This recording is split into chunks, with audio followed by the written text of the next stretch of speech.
Good evening, my night terrors, pristine dreams, and nocturnal entities of declared and undeclared origin. We are so glad to have you guys here for another episode of The Dream, a public access mystery that we're running here on the Guildhouse with a couple of the chaotic casters. My name is Werewolf BF, and I will be your keeper for the evening. That's keeper with a capital K. So, we're going to go around and introduce. So, one more time, let's go, Vinny. Hey, streamers, Vinny here. I go by Vinyata, but mostly call me Vinny.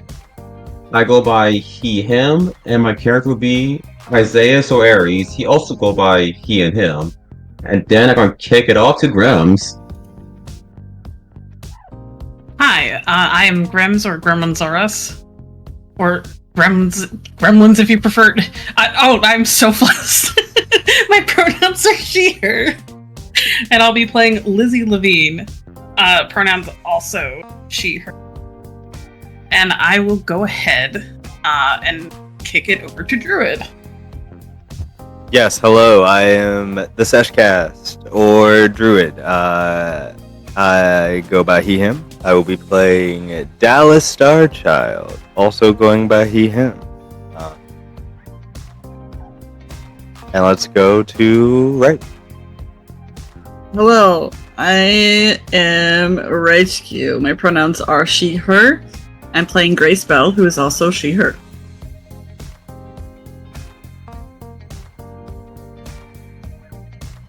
And Timbo. I'm just gonna wait. Yeah. I'm just gonna wait. I'll just wait over here in the wings. I'll be over here. I'm just off stage. And that's everybody. That's everybody. I'm sorry. I was like, my brain is moving at a glacial pace. Okay. And Timbo. Hey everybody, it's Timbo the Wizard. My pronouns are he, him. You know me. What's up? We're playing Artemis Griffin today. You know Artemis. He's not good with people.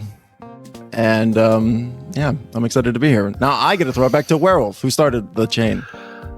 Hell yeah! Welcome back, everyone. We have done it. We have solved our horrible, awful technical problems, of course being caused possibly by the big man himself. I guess we'll find out. But at the end of our last session, we had our very first night phase in which our Latchkeys watched their first Odyssey tape together. And we'll come back to that in just a moment. But first, we are going to begin our cleanup phase, which is known as the Dawn. So, pulling up our public access reference. A threat was not resolved, so there are no rewards to collect, but we are going to go one by one and answer our Dawn questions. And good news for everyone, the first couple are the same questions, so you can all mark those off at the same time, whether or not you're going to get some XP. But we will start with Timbo. Alright guys, okay, we're going to start with the ones that you guys all have together. Dawn questions. Did the Latchkeys resolve a mystery? No, so no one's going to be getting XP from that. And I believe that the next question, did you receive a signal from the other side? The only one who has that available to them so far is Dallas. Dallas, did you have a signal from the other side during the Odyssey tape where something was reflected in real life by what we saw at night? Did I? I don't even know. I don't think you did, but maybe something will happen today where we're referencing back to tonight, and during the next Dawn phase, you'll be able to mark it. So I think for now, it's no XP. But we will start with Timbo. Timbo, your Dawn questions. Could you read the two that you picked for me? Yeah, I went ahead and picked, were you vulnerable with someone? And did you go out of your way to reconnect with Deep Lake? And I kind of thought that the interaction that Artemis had during the like whilst waiting in line for the dream, who was like kind of like maybe like a little bit vulnerable, maybe not incredibly, but like talking about the coming back and the reason for investigating and stuff. Sure, I think that totally works. Mark XP on your XP track. That's my B. No worries, Vinny. All right, Druid, you're next up. Did you pick your 2 Dawn questions? Yeah. My 2 Dawn questions were you vulnerable with someone? And did you share a good memory from your childhood? I don't think either of those happened. When you did your Key of the Child, your kid routine, was that a good memory? Oh, I guess so. Then yeah. Yeah, I'll count that. It wasn't necessarily in character that you shared it with someone, but you still shared it. Okay. All right, so you get to mark 1 XP. Next up, Latchkey. Let's talk about your Dawn questions. Okay. Which They're ones do you different choose? for every. Oh. Here, let me. I have it open somewhere. Oh, Dawn. Okay. I think I messed up and didn't realize I was supposed to pick Dawn questions. That's okay. You're about to get to pick some new ones. No one got a total landslide of XP today, so I think it's okay if you didn't have them marked. We'll come back. It's all good. Okay. Do you want to pick one? If you have a yes to one of these questions, one of these 5? Where are they? If you click on the Dawn questions on your character sheet, you can click on that little arrow, and you can get to choose those 2. Okay, so they're on my character sheet. Okay, let me find it. Yeah. It's like in the middle column. Yep. Found it. Okay. So were the drop downs? Okay. There's 5 questions where you can choose from. Yeah. No. That's okay. Yeah, none of them. And Grims, what about you? Did you do you have any Dawn questions you want have a yes to? I believe so. I think with the Key of the Child, even though it wasn't in character, like wasn't to any of the other characters, it shared a good memory from her childhood. Totally. Yeah, mark an XP. And then was she vulnerable with someone? I think her telling the store manager, I believe his name is Hector, about how ice cream vans creep her out. Totally. Yeah, I absolutely love that. I think that was perfect. And then, last but not least, Vinyata. Let's talk about your Dawn questions. Do you have any that were a yes? Oh yes. Did I deliver a chilling monologue about something that happened to me in the past? Super. Absolutely. So we'll mark an XP for that. And I don't know if you did the other ones. Unless you I have thought something you're thinking. not cutting loose. I don't think so. Yeah. I think for now we'll say no, but it's okay. Everyone got around one. We'll take a moment now. All of you can choose your Dawn moves or Dawn questions. If you want to keep them at what you have them right now, that's fine. Or you can take a second to switch them out. These are just kind of to help you guide kind of the role play you're doing tonight. So up to you if you would like to do it, but you do not have to change your Dawn questions if you don't want to.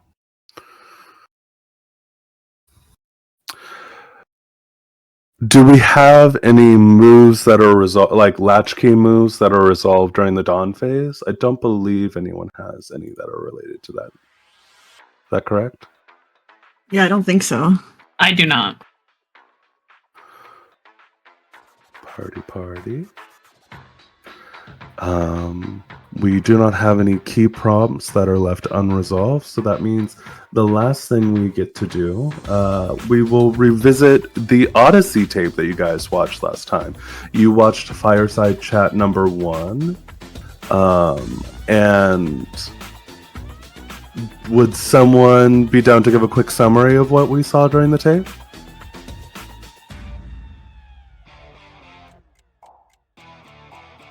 Yeah, so we saw someone by the name of Phineas Watley, who was... It was a very odd video. It looked like it was not of its time. He was wearing like this red velvet smoking jacket. He kept on looking down at the floor in contemplation. This would have originally aired in 1977, but it looked ancient.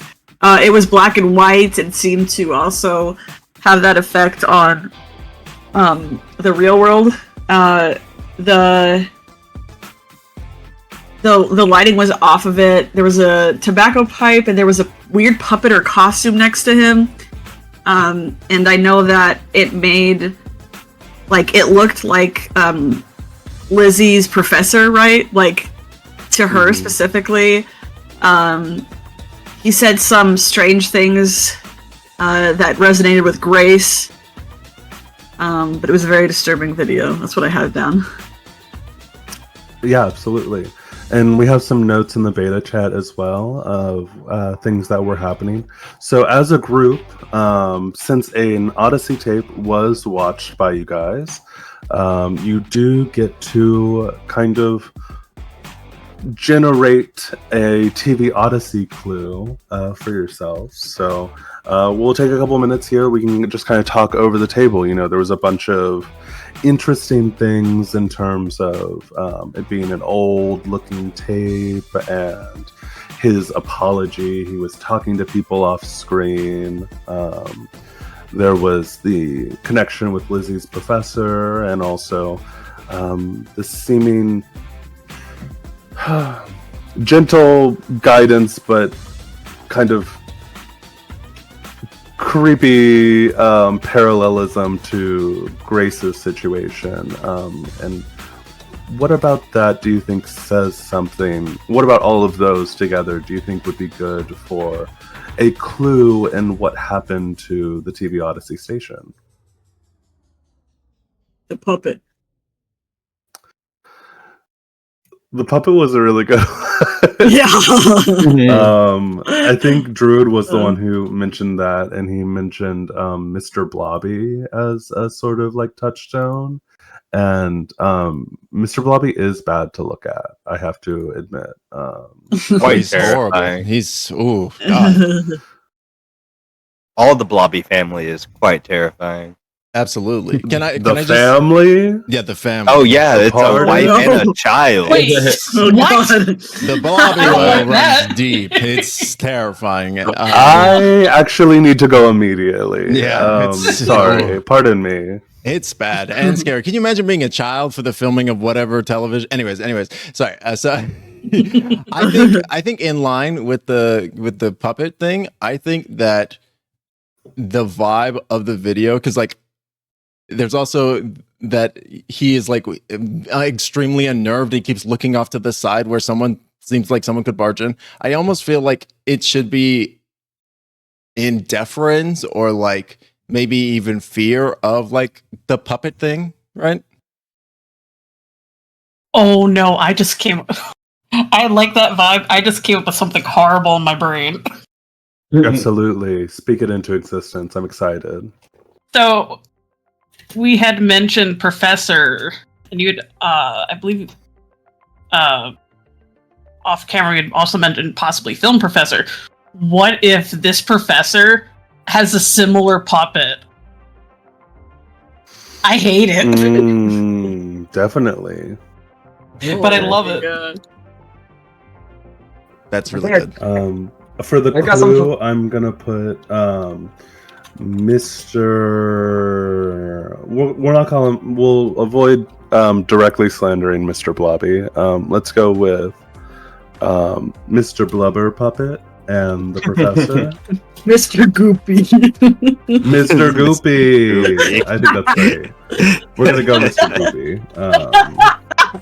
Mr. Goopy and the Professor sounds like a 90s It does. film. Truly. It really does. And for now, that's all our TV Odyssey clue has to be. Is just a connection between Mr. Goopy and the Professor. So that's exciting. I'll include that on our TV Odyssey sheet. So we are about to move into our day phase, where you guys will get to continue your investigation into the dream. However, it is a new day, which means a new mystery will drop into your laps here at the house. So, I'm curious, of all of the Latchkeys, who would be the first one to leave the house? Maybe you're going on a run, going to the Circle K to get your morning green monster because it's 2004 and there aren't other energy drinks. Who would be the first one to be up and about? I'll go out. Absolutely. I'll go out. So, Get some monster. Yeah. Get some cigarettes. you open the. We'll kind of rewind it back a little bit. We look out in the desert and see it is a dark morning. Black gives way to blue, gives way to pink and orange, into the bright blue of sunrise. And we look out over the desert and see that same TV that we saw at the end of the last episode. And the screen cuts away. Isaias, what does your morning routine look like before you head out? I get up, go take a shower, fix up my hair, make it look punkish, wear my dark clothes, my jeans, and my black pet boots. Wear the sunglasses, and I walk out the front door. You open the front door off to go get maybe some Camel Crushes or some other cigarette, as you are a cool punk guy. And you accidentally kick something off the door stoop. Do you look to see what it is? Yeah, it's like, the hell? You pick it up and you see it is a white paper bag that has the words odd and see. It is 3 words. I want to be clear that it's not odd and the word see. It is odd and see. This is way too But early in that's the all morning.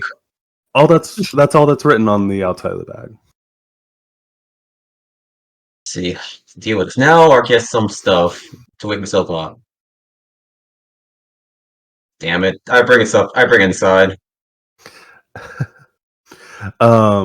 You I will say, as you are about to head back inside, you look up and see there's also something currently blocking your driveway. A beautiful, if a little busted, spray painted van is blocking the driveway currently.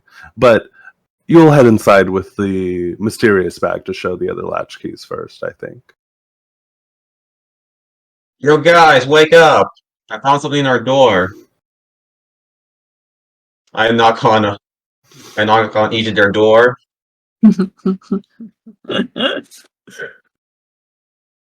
Wake up! I found something interesting. Heading to the living room, are you guys all going to join?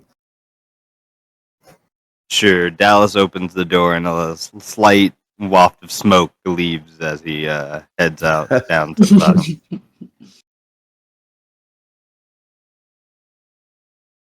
I think Artemis walks out as well, and he calls down to Isaias, saying, hey, "You can't knock on my door like that. I was recording. You polluted my audio." My bad. I just knock quietly. Is that better? No, just like send me a text or something. All right, but no promises. Cool. Oh, okay.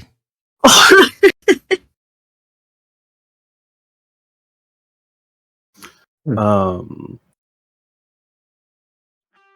so you all make your way down to the living room. And what do you do with the bag? I say we open and check what it is.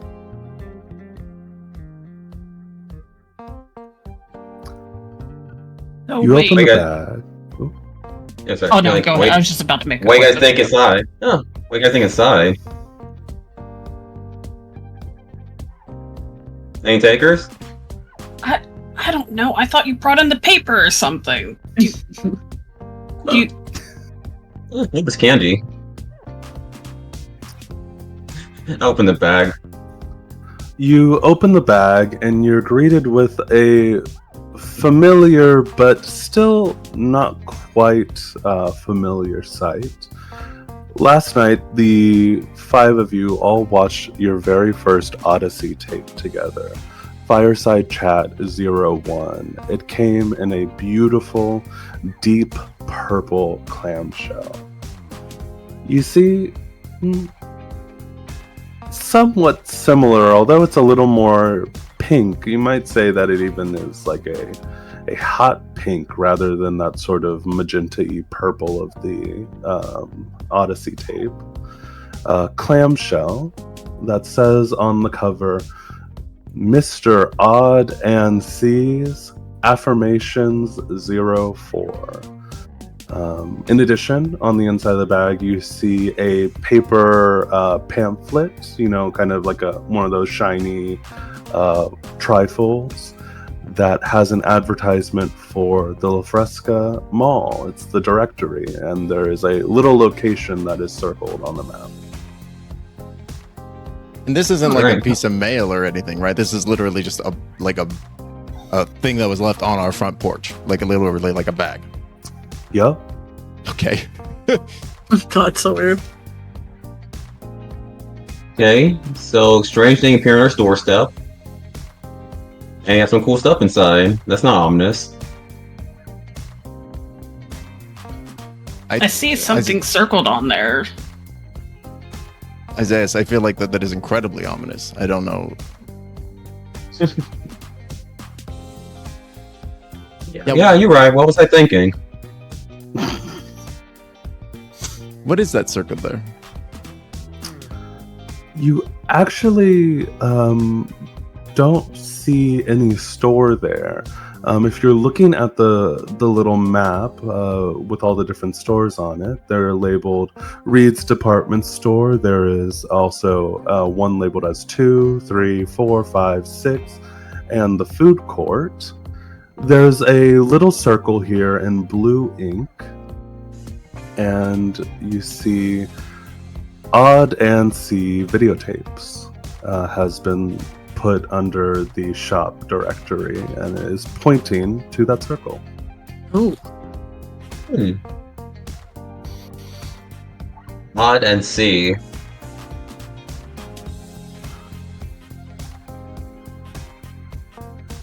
Sounds like it was a place that was made for me.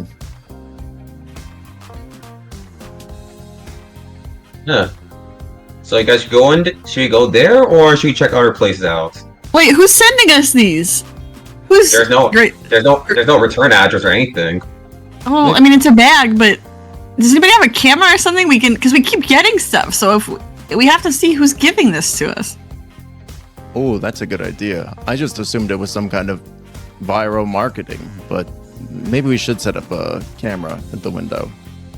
I think Artemis immediately he is focused on that because it's something techie, and so he just disengages from the conversation completely and goes and sets that up. And I will say Vinny, Reich, and Druid, all 3 of you, because you're tied for the highest sensitivity, take a look at the tape, and there's something you remember about Odyssey tapes that is a little bit different. Odyssey tapes famously are in those purple clamshells. People talk about them. It's a revered item to own, display, and show off on the forums that you guys all browse on. But this one is missing that. Oh. What does it remind me of? If I put my hand on my face, like close my eyes, try and think.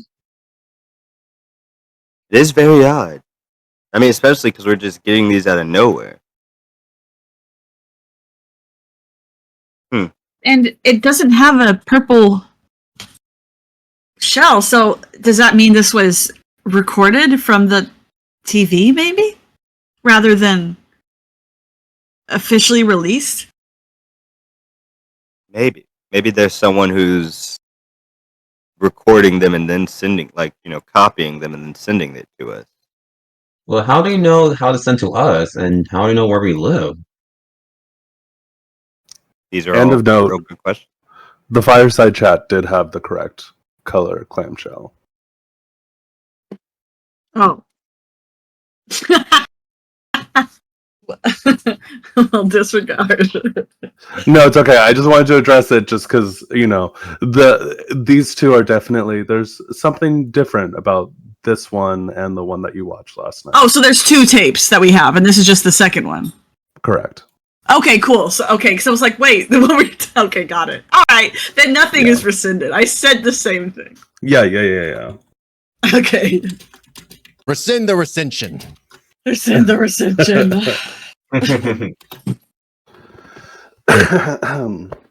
Of course, you don't have to do anything about that now.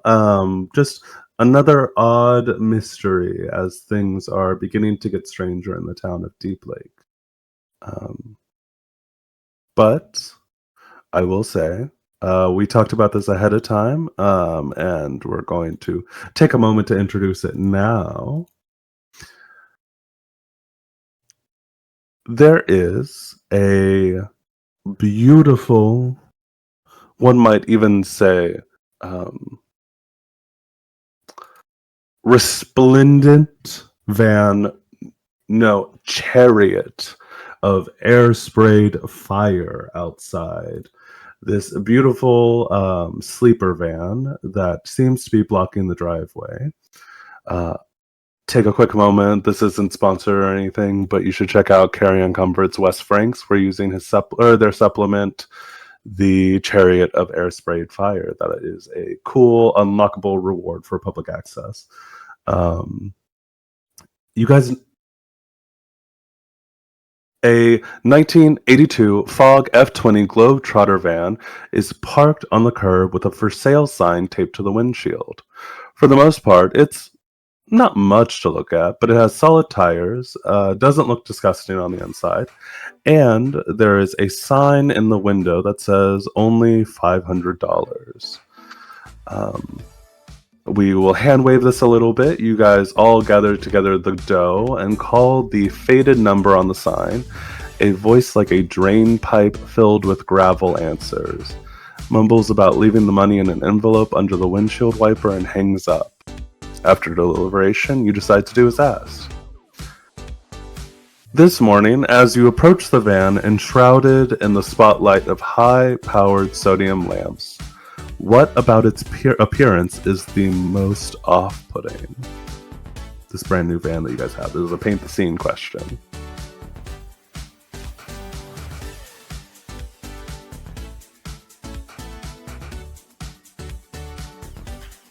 There's a giant mural on the side of a wizard riding a unicorn. Cool. That was exactly what I was thinking.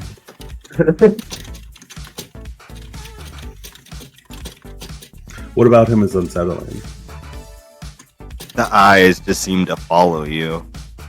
And same with the unicorn's eyes. They're also bloodshot in the exact way that Phineas's eyes were. Oh, shit. Incredible. Oh, God. Van is cursed as hell.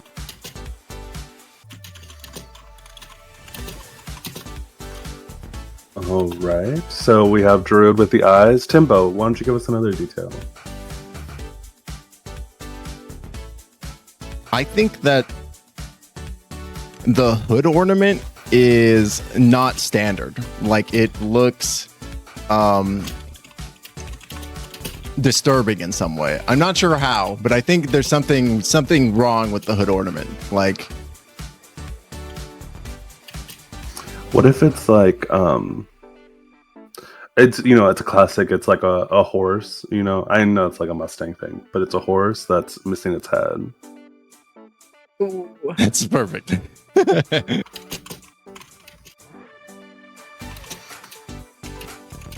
All right, throw it to the other three. Let's get some more details up in here. It's specifically what's off-putting, right? Is that what you said? Mm-hmm. Yeah. Okay. I see those one of those bobblehead Hawaiian toys Mm-hmm. on a windshield. I play around with it, I turn her around, then I look around, then I look at it again and turn back to me. I was like, okay. Interesting. I just slowly walk out.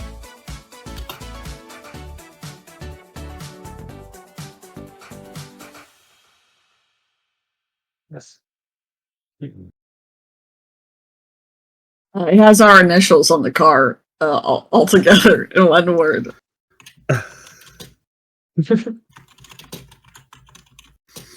So that was just like the license plate is. It's just a mishmash of all of our initials. Oh no, I won't take over the license plate fund. I won't do that. No, but What if it's like carved into one of the seats? yes, in the seat. Yeah. Yes, yeah. I almost thought that the seats would have our names on them, and that would be really flippin' weird. Do you want to do that? What was it that Grim said? Sorry.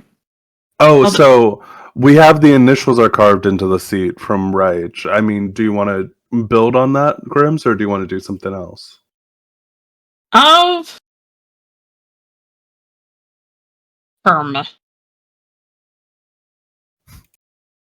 I don't want to take away. I'm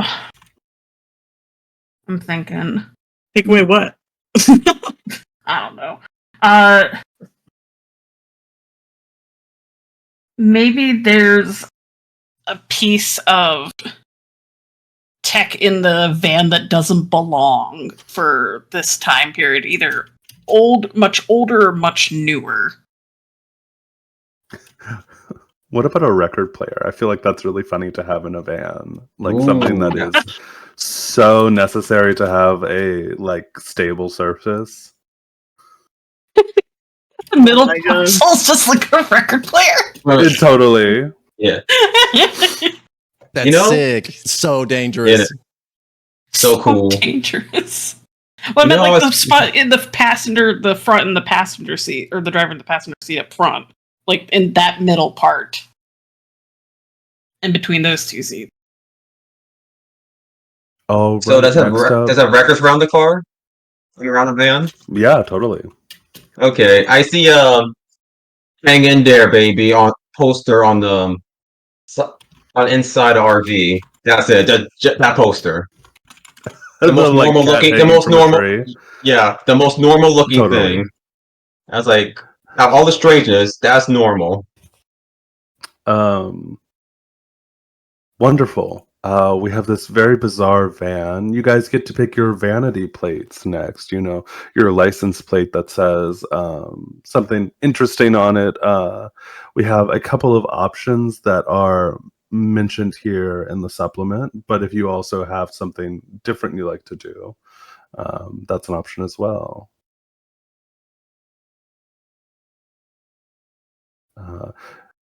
A lot of these are typed in lead speak, but we've got Bangerhead, Christine.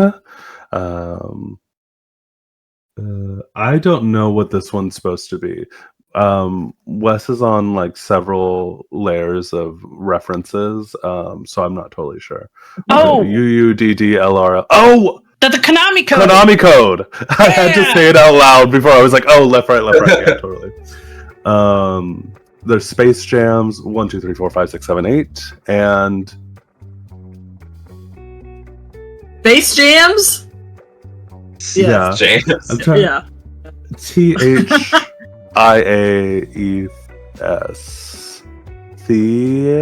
I don't know what that one's supposed to be either. So do you guys want to go with one of those or write your own?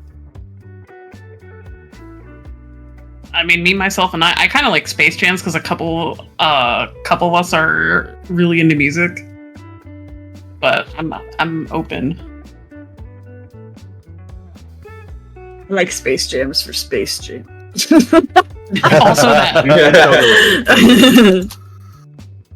Hell yeah. All right. Space Jams. That is SP4CEJ4MS. Space Jams. Put a Z at the end instead of S. Hell yeah. Space Jams with a Z. Yeah. Oh yeah. So we've already discussed a pretty sick-ass mural on the side. But in terms of the kind of rest of the paint, what do we want to go with? We have Midnight Blue, Gunmetal Gray, Rusted Root, Peel It Black, and Codex Screen Green. I nominate Midnight Blue. Yeah. I think Midnight Blue and Codex Green. What about Yeah. Midnight Blue and it's got like Codex Green pinstripes? Yeah. Ooh. Wicked. It's ugly as fuck, and I'm really here for it. Yeah, it's a really wild choice. No, I love it. And it's just a terrible canvas for a mural to be on. Totally. Yeah. And you guys get to pick a rear view mirror charm. So, fuzzy dice, an onyx ink air freshener, Buddhist prayer beads, Mardi Gras beads, or a Deep Lake double light manager ID badge. I like the Also- ID badge. From those options. I think the Deep Lake double light, I think that's the movie theater in Deep Lake. I can't remember, but I think that's what it is. It might. I also will say, and I might just be projecting because there are stripper clubs called Headlights in my area. It does sound like a strip club, the Deep Lake Double Light, because it's talking about two. Yeah. I think it's a movie theater, but I'm not gonna rule out that it's a strip club. It could be an adult movie theater, quote unquote. Interesting. I literally can only think of the double lunch from The double when I lunch. saw the movie club, the TV club. Damn it. Oh, it could be tickets from the double lunch. Maybe there's some concert.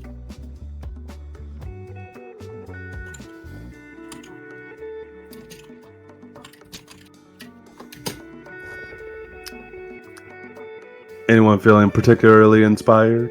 I mean, I like the ID badge. I think that's fun. Yeah, I think that's cool. Yeah. And you know what? We'll keep it in a sort of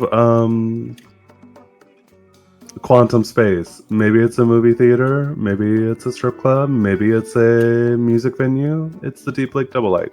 I think it's a movie theater. We were talking about this the other day, and I think it's a movie theater. Can't rule it out though. So I like the idea that even the design on the manager, like the ID badge, it's ambiguous. Like, is this a movie theater or is it a strip club? totally. Yeah. So in this supplement, there are some upgrades that you guys can get for the van. And essentially the way that you do it is when you're doing the meddling move, the information move. If you roll a plus 12, you could choose to take a van upgrade or take an Odyssey tape as a reward for getting a 12 or higher. And you guys have the list of those van upgrades. We won't go over them now, but if they become relevant, that is absolutely something you can choose to do. There's some really cool things like you can get super high in there and get some have a really good nostalgic move, or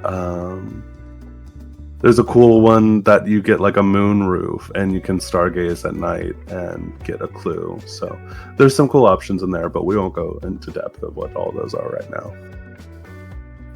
And with that, we have officially begun our day phase. There was a little bit of chatter before we started the stream where we would all like to go during the day phase, but now of course you have the new opportunity with the mall. You could investigate either of the two questions that I've given you guys. So if you want to look into the dream, maybe you want to look at the past, go see some newspapers, you want to go talk to some old people, maybe you want to go investigate Morgenstern himself. You guys have options and you're free to do whatever you like. Just let me know so we can figure out our flow for the day phase. I think that Dallas wants to go visit the factory where they're making the new form of the dream. Cool.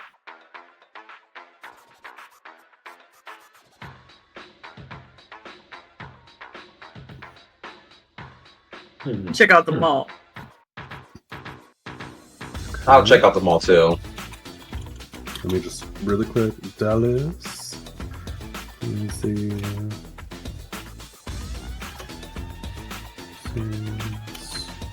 Artemis and Grace.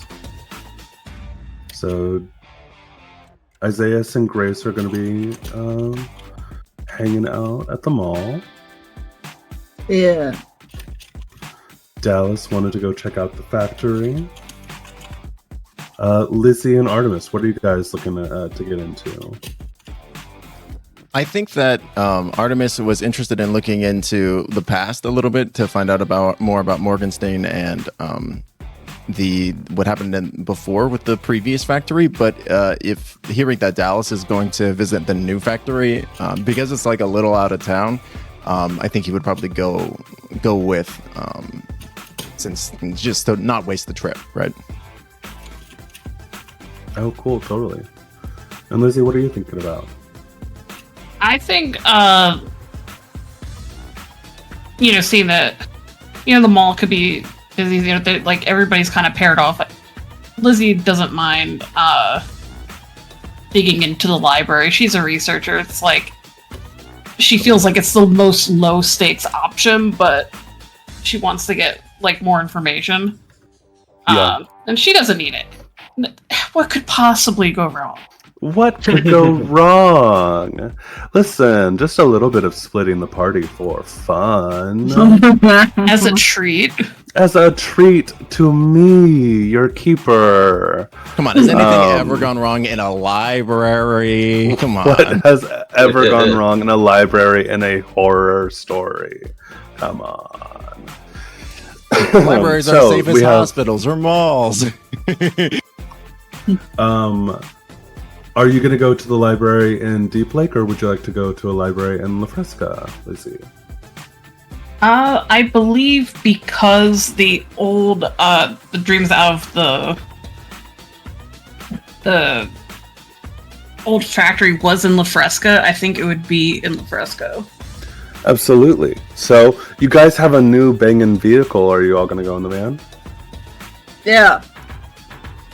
Call shotgun.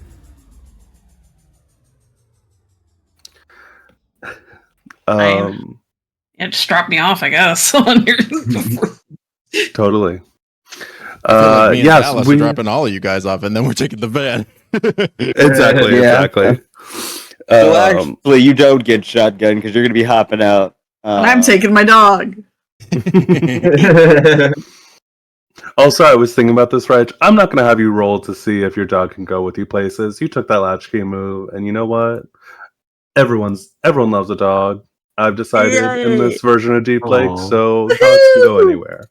Yay! Thanks! Dogs can go anywhere that people can go. So if you're trespassing, your dog is also trespassing. But, we'll deal with that when we get there. Right. We'll burn that bridge when we reach it. Yes. So, we will start with Lizzy. Lizzy, you are the first one to hop out of the car. You find yourself here in the quote unquote bustling heart of Degoya County, La Fresca. You are at the La Fresca Public Library. And we're going to do a quick paint the scene question as Lizzy is heading in. And we'll open this one up. And let's see. We're building a quick paint the scene because I didn't have a library on me. Let's go with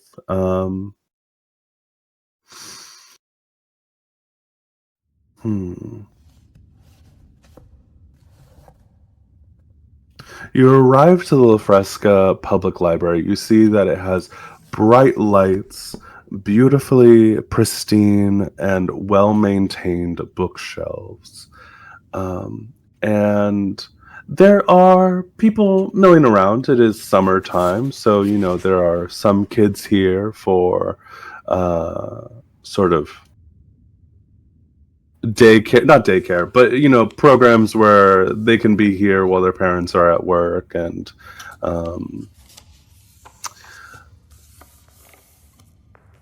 as we are all here in the library, well, as Lizzy is entering the library, what about the library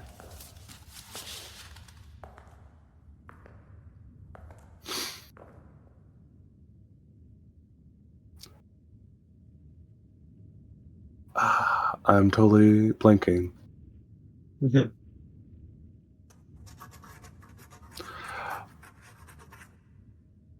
What about the library clues you in that something strange is eating at reality in here? And I'll type that question in chat.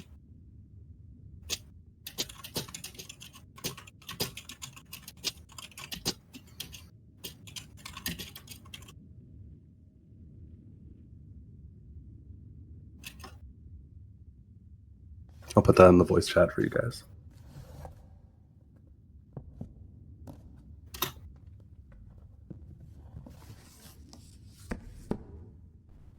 I have an idea. Hear me out.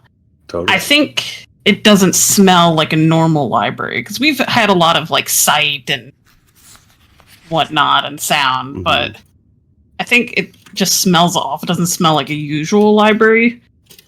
Maybe it smells disgustingly sweet.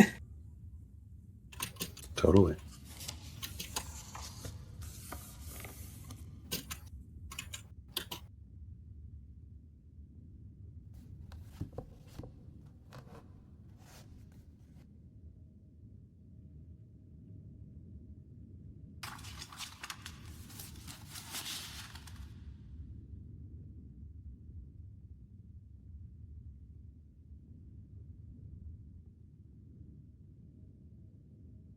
And I guess it would be unclear where this scent would be coming from to boot.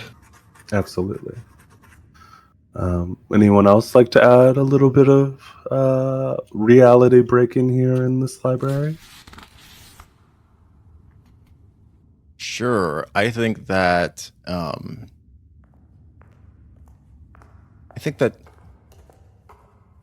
the font on books is incorrect occasionally, right? Like, so you'll look at a book like out of the corner of your eye and it will be in a different font, and then you look back and it will have changed to like a regular font.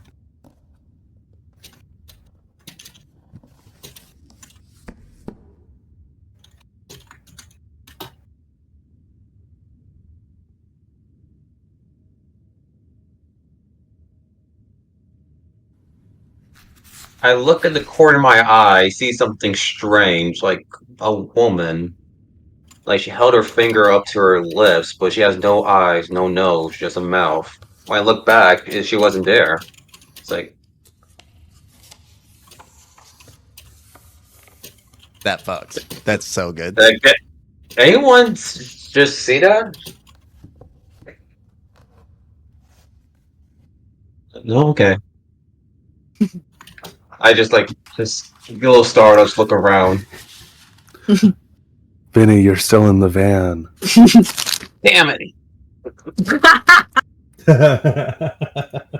Maybe we're near the library, shit like that. You know how outside of like libraries, there's like the like little marquee where they put letters up to read things. Yeah. I think a few have like fallen off or been taken off, and it just reads, "You will die." Whoa!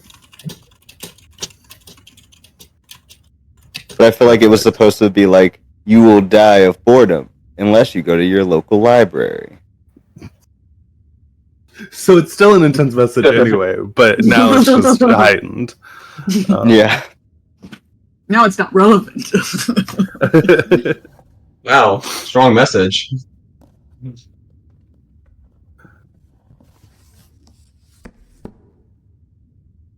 Lizzy, you are walking through the library. You catch this cloyingly sweet smell. And at first you think maybe it's someone's perfume, something like that. And then it clicks. This cloying perfume-like smell. You've smelled it recently. It's that smell of the dream that you smelled the last time you were driving here to La Fresca while Grace was eating her little pint of the dream. It's almost like sugar, but it's really just sweet. And there's just the lightest whisper of vanilla. But you are kind of hanging on that for a second, and then you hear, "Oh, hello? Can I help you find anything?"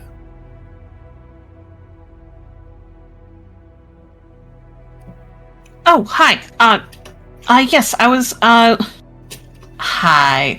I was looking to see if maybe I could access, some of, your newspaper catalog.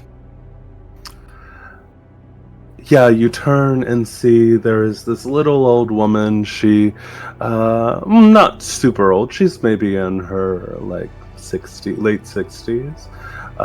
She is kind of hiding behind large glasses, and she says, "Oh, of course. Are you looking for something recent, or do you need to go to the microfiche room?"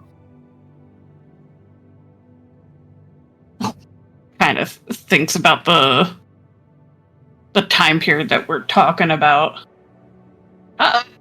It's not too recent. I think the microfiche room. Oh, sure.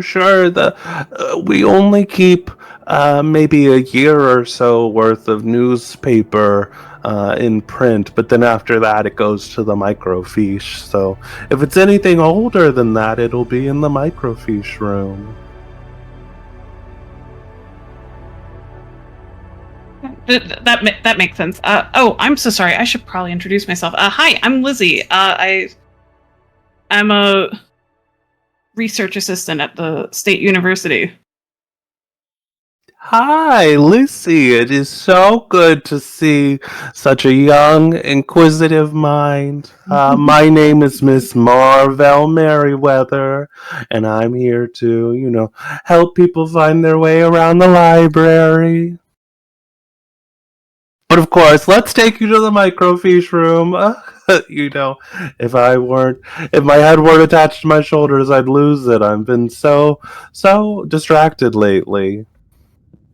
And she starts to lead you through kind of a bit of a winding path through some of the taller bookshelves.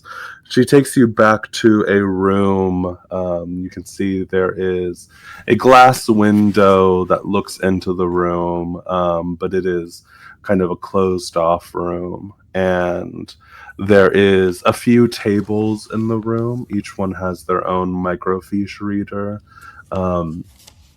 And the whole back wall is covered in the these tall filing cabinets.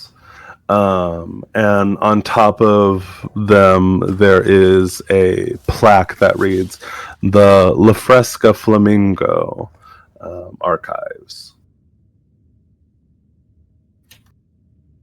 So it's pretty simple. On the left side is the older stuff, and it gets more recent as you go along. It only goes about 3/4 of the way down because we like to leave some room, but depends on what you're looking for. It's all organized by year. If you need anything more than, I would say, 30 years old, we have to go grab it from the boxes. But we have a good collection in here. Oh yes, well maintained, might I add. Thank you. Nowadays I've been hearing that everyone's about these computers. They think they can archive everything in the world on these little boxes. But I think microfiche is here to stay. It's just so neat. Keeps everything nicely organized. And she'll say, but of course, if you need any help, I'll be at the front desk or maybe walking around or, I don't know, somewhere. It won't be too hard to find me, but just kind of start walking and I'm sure I'll find you. All right, thanks again, Miss Merriweather, right? Yep, Miss Marvell Merriweather. I'm the librarian. And she'll kind of quietly close the door behind her and leave. Thank goodness.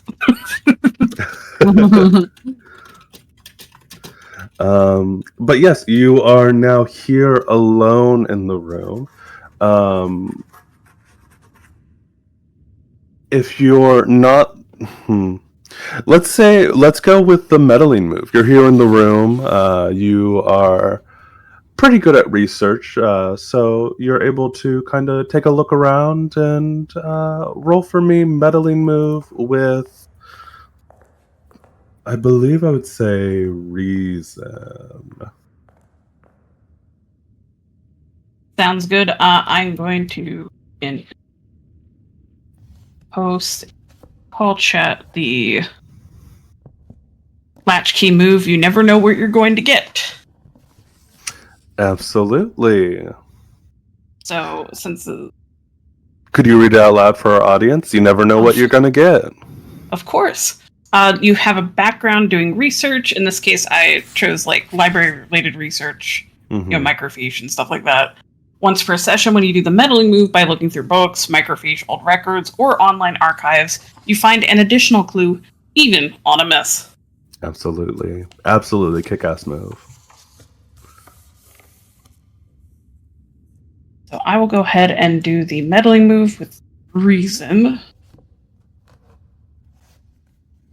Does the poster that she had give any sort of advantage?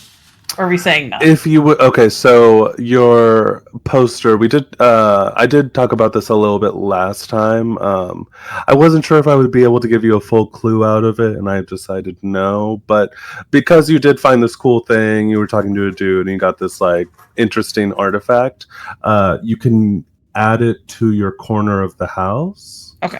And you can mark it just like any other object you would have. So you can use it for advantage now if you'd like to, or you could use it later.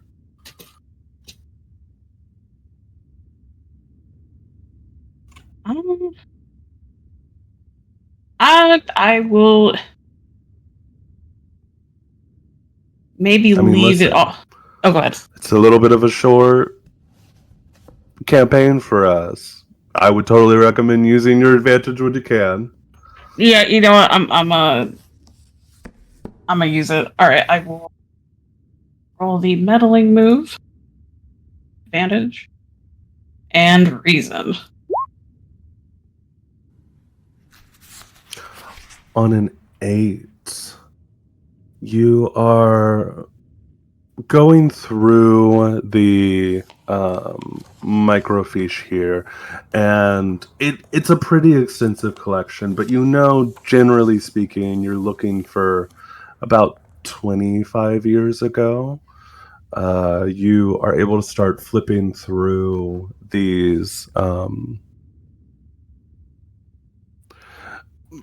just like the dates, and you can kind of quickly pop them in and out of the microfiche. You have like one of those little magnifying glass, so you can look at them a little bit faster without having to load them in every time.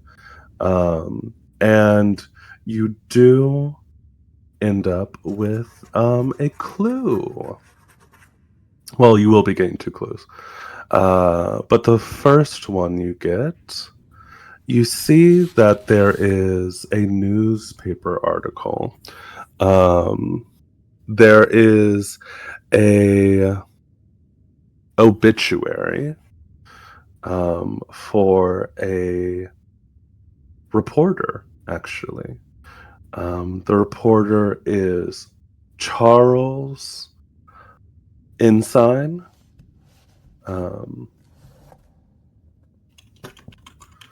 Let me put that in chat for you so you can see how it's spelled. Charles Ensign is listed here as a dedicated reporter, the voice of the La Fresca Flamingo.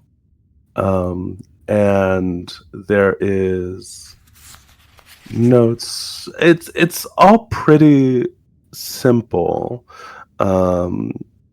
Lifetime achievements. He's leaving behind a couple family members.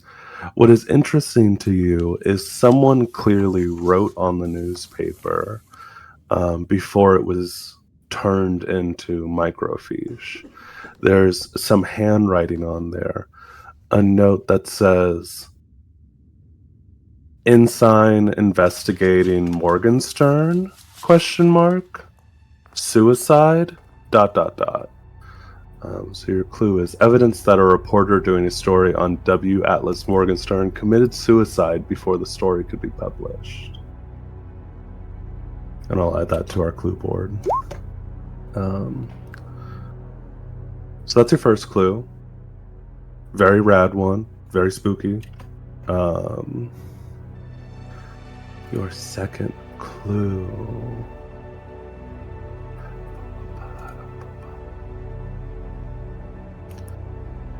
Let's go with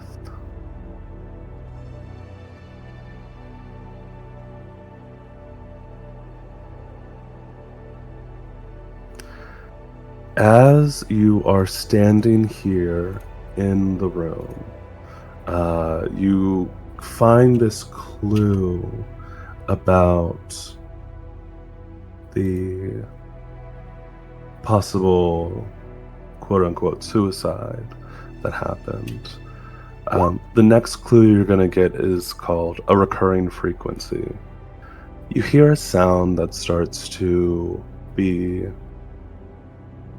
broadcast over the speakers throughout the library, and you can't quite make out what it is, but it's a song. It has kind of a disco rhythm to it,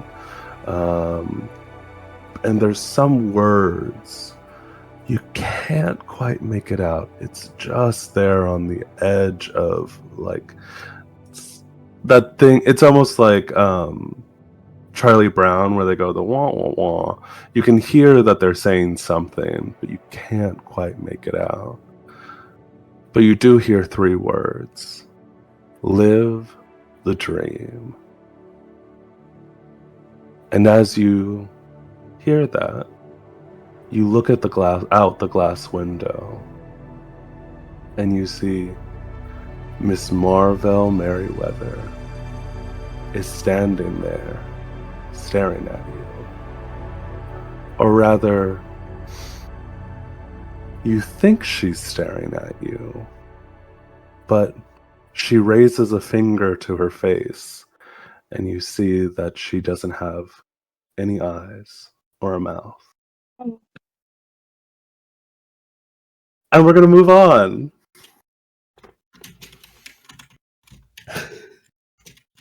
All right. Sounds good.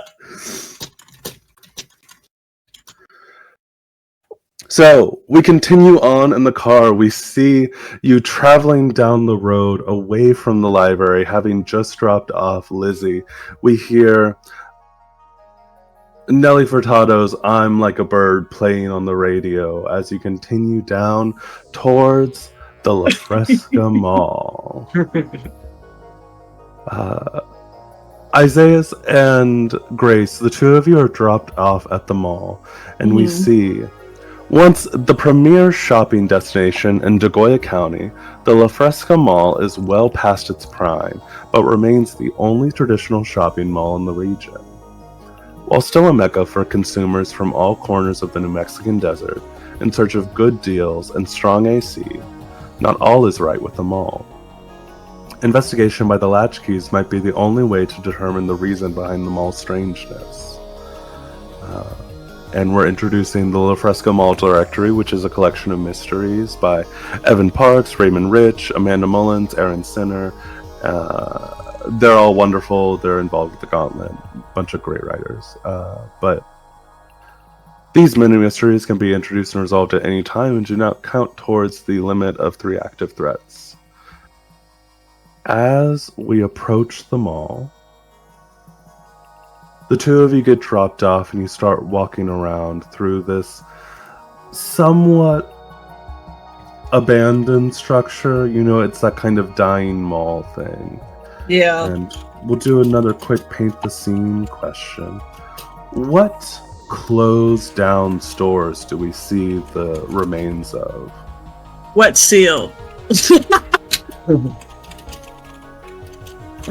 I love that. Say it again. Anchor Blue. Wet Seal. I'm about to. Wet Seal. Wet Seal. And Anchor Blue. Okay. So. Stores that's closed, right? Yeah. Yeah. Circuit And City. you know, it doesn't have to be necessarily closed, like totally. But this location has closed down. What was that you said, Vinny? Circuit City. Circuit City. Wow. At this time, a bustling, busy business, and even it could not say open at this old mall. I feel like there's a restaurant as well, but it's like a niche restaurant that they didn't do well, like a spaghetti on a cone. Perfect. Interesting. And it's separate from the food court. It's one of those like restaurants that's just somewhere else in the mall. Yeah. It was like a full sit-down restaurant. Yeah. Oh, that's funny. Like an ice cream parlor, but for spaghetti in a cone. Spaghetti on a cone. That's so wild. Spaghetti on a cone parlor.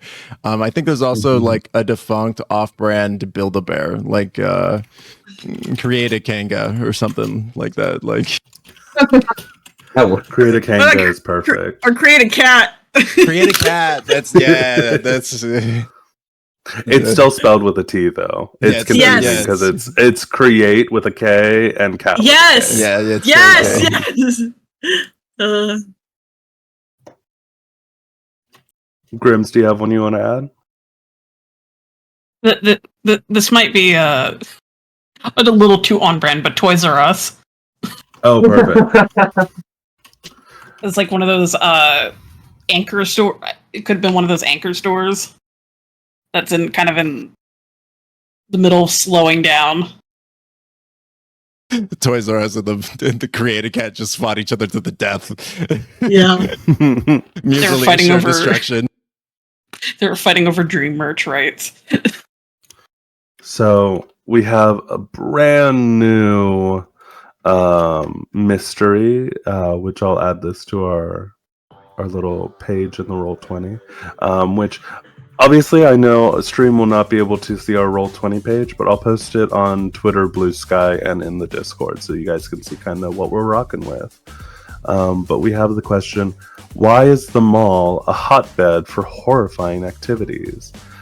We are now here in the mall. You could go to Reed's Department Store, Algernon's Pet Shop, Mega Cuts and more, the Mirage Antique Portrait Parlor, JV Toys, Gico Jeans Company, or the very mysterious Odd and C videotapes?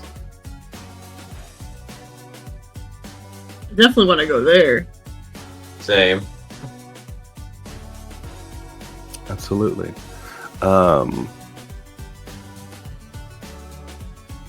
You head towards Mr. Odd and C's videotapes. Gotta scroll down. Just walking, I just started saying. Can you stop that, please? Sorry, it fits the vibe so well. I don't know about that. Okay, fine, I won't do that. I think that's one of the reasons why it's a hotbed of activity is that the acoustics are fucked up. So when Isaias goes, it's like it gets like reflected and echoed back at them like several different times.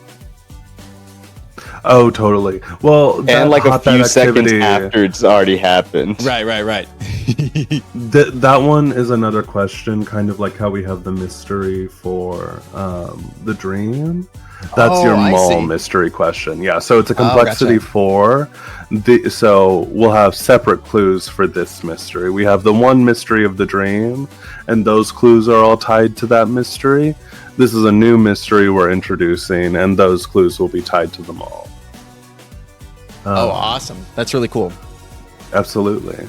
So, the two of you approach a small mobile kiosk packed with a variety of tapes, some naked and unlabeled, some in hot pink clamshells. The paper inserts depicting palm trees and wireframe backgrounds. The tapes have labels with names that seem familiar but not quite right, such as Come to Flashlight Empire, Bad News Weasel 11 Deep Gray, Watch Out, or Mr. Dog Instructs You on Etiquette. You see, standing here at the booth is a strange man. He's wearing an oversized black hoodie. His face is obscured behind long hair. He has long skeletal fingers with sharp fingernails. No. And he slowly turns to you as you approach and says, "Looking for video? I have what you need. Special 2-for-1 sale today. Don't miss." I was taken aback a bit before I came back to my senses. Yeah, we're just looking around, seeing some things. Just want to ask some questions. He nods at you, just staring. Like, can you see? Like, I whispered to Grace, can you see through that hair? No. Do you are you aware of the Odyssey tapes? Is this a reference to that? He points at a tape that says, "Creating food for your community. Deep, gray, extreme."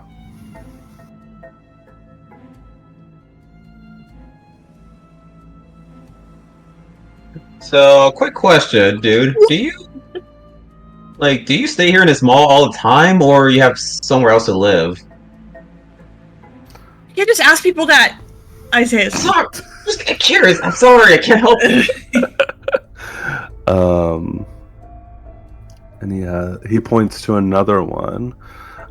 This tape says,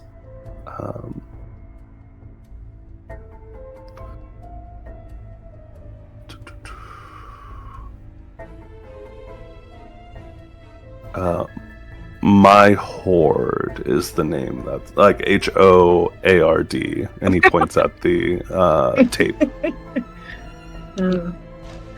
Looks like we're gonna have a fright of the time.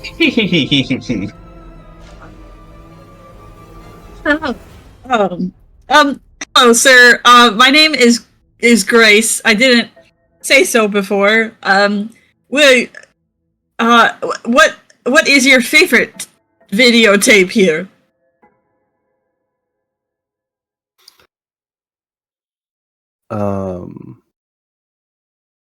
He looks at you and says, "Favorite." Yeah, And the one tilts his you head. enjoy the most, or would recommend most. Uh, I try to keep And- a serious face, like, He gets up from his chair and starts kind of shuffling around. And could you please give me a let's go with the meddling move with sensitivity. Okay.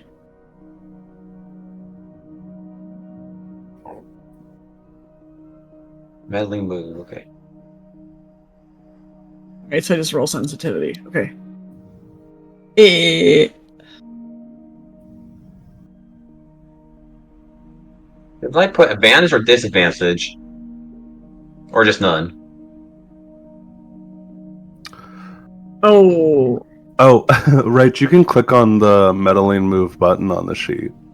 I tried to look for it quickly, got too nervous that I couldn't find it, and then just gave up immediately. That's okay. No worries. It's just for future reference. It's under your stats. So there are little buttons. There are like 5 buttons. Oh my god, it was right there. I'm going to say, Vinny, well, since Reg was the one who asked the question, we're going to use her roll. Also, she got a 4, which is very exciting. Oh no. Would you like to maintain that 4, or would you like to turn one of your keys to bump it up to a mixed success? I'll turn a key. So before you do, we look and see as this man moves around the counter, this little kiosk, and he pulls a tape off of the shelf and begins to shuffle towards you both. And you see that this hot pink clamshell has nothing written on the cover like all of the other ones you're looking at. And he opens it, and you start to hear the sound of static, and you hear it getting louder. And you look and you can see inside of the clamshell, there's those really brightly covered TV, like the error signs, you know, that screen where it's fucked up. And he starts to look at you and move closer, and you hear,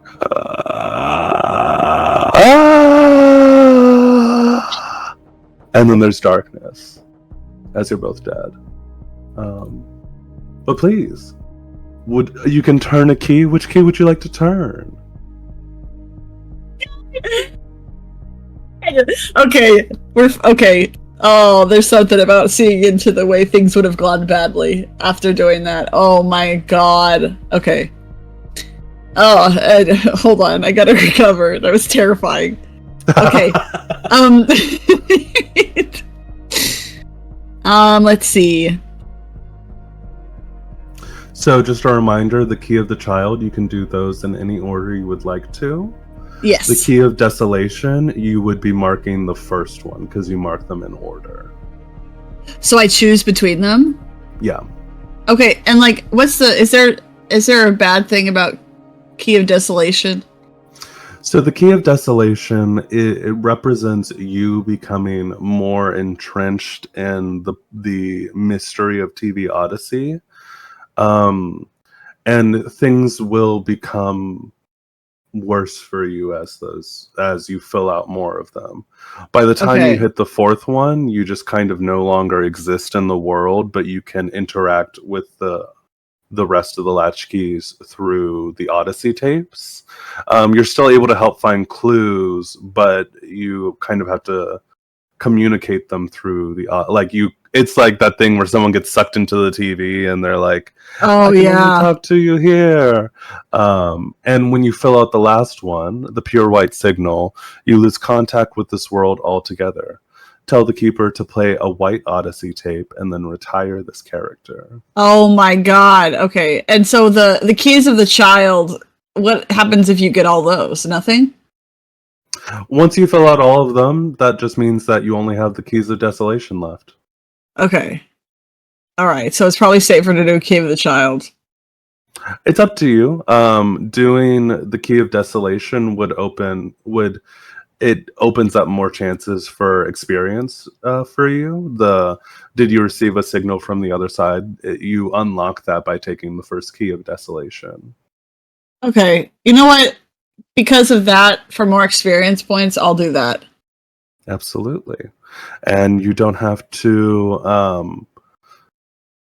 narrate anything when you mark that key of desolation, but we see once again there is that moment where the tape is opening and everything goes black and it cuts away and we see another scene back in this beautiful neon desert, the pink and purple sands being pulled by the wind, and we see Grace is standing there in front of a giant sandstone arch.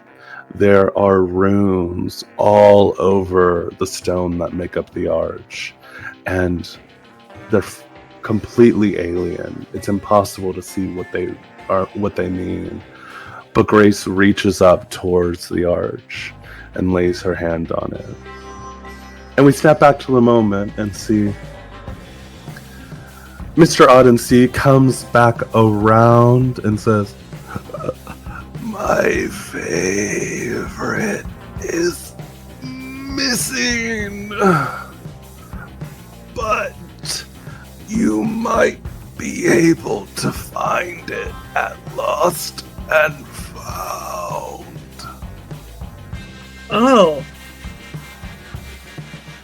Okay. Can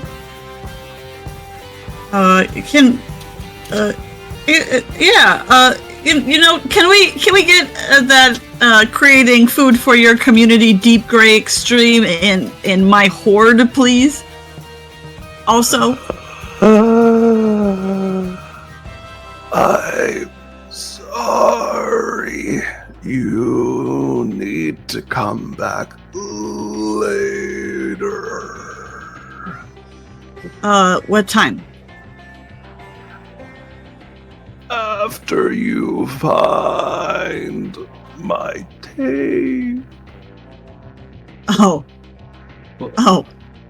Okay. Wait, that's something. Are we the only customer that came by recently?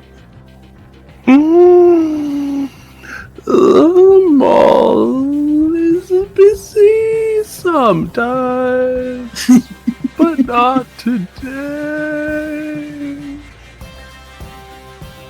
When was the last time?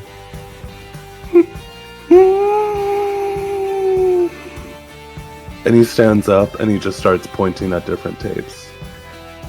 He's pointing too fast, it's impossible to follow as he is quickly sort of shakingly pointing quicker and getting faster and faster. Oh, sir, what's the name of your favorite tape? Just so we make sure we find the right one.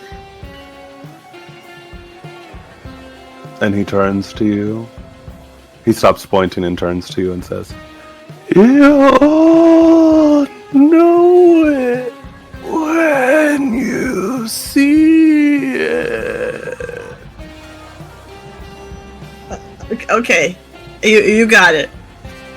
And he turns away from you and heads back to his chair and sits down.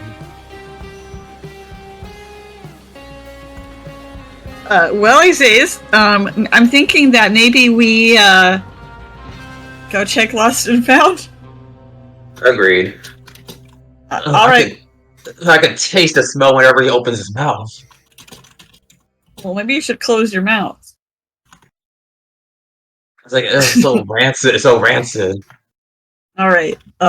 Let's go then. Let's go to Lost and Found then. I look back one last time, see if he does anything, but then I went forward. Absolutely. And we will cut away as you guys begin to head over to Lost and Found. Dallas and Artemis, you guys are heading down a highway that's just outside of La Fresca. You are making your way to the town of White Spray. It is almost like a ghost town, but it's much more modern than, an old Western ghost town. It is, it just feels empty. It has that liminal quality to it as you guys all as the two of you drive into the town of White Spray. We see a single small street with a few boarded up storefronts. A sirocco of litter as a strong wind blows through. A group of coyotes that truly do not give a fuck as you all drive into town. Many years ago, during the golden age of Hollywood, White Spray was a resort town for the rich and famous. That's all gone now, but you can still see some very faint traces of the time. What are they? I posted that in the voice chat for you guys. There's a new paint the scene for everybody. Neon. There's so much neon still, all over the place. But it's not like, I feel like a lot of it is just off. Yeah. Theoretically, it would look good.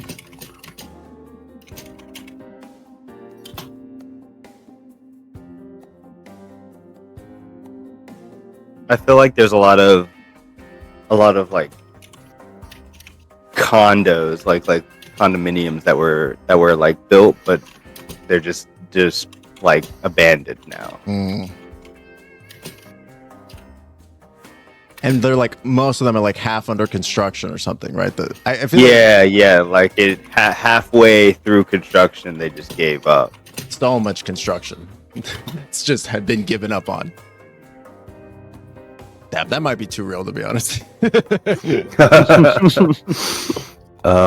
And throw it to the other three as well. Even though you aren't here, you'll get to help answer this paint the scene.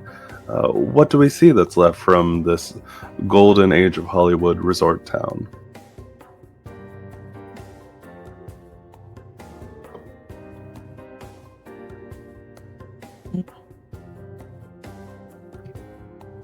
Maybe they have their own. There's names written in the steps, almost like a. Oh, like a Hollywood Walk of Fame? Yes, exactly. It's localized. What if instead of stars, it's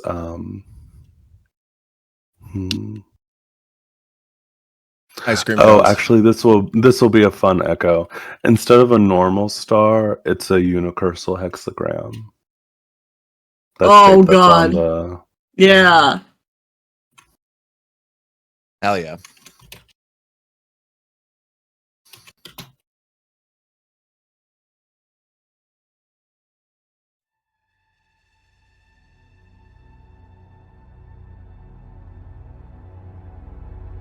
Vinny, Grims? I'm trying to think. I got nothing. That's okay. What's Listen, okay. No. Yeah. Yeah, what are you thinking, Grims? What's a resort town without a resort? Totally.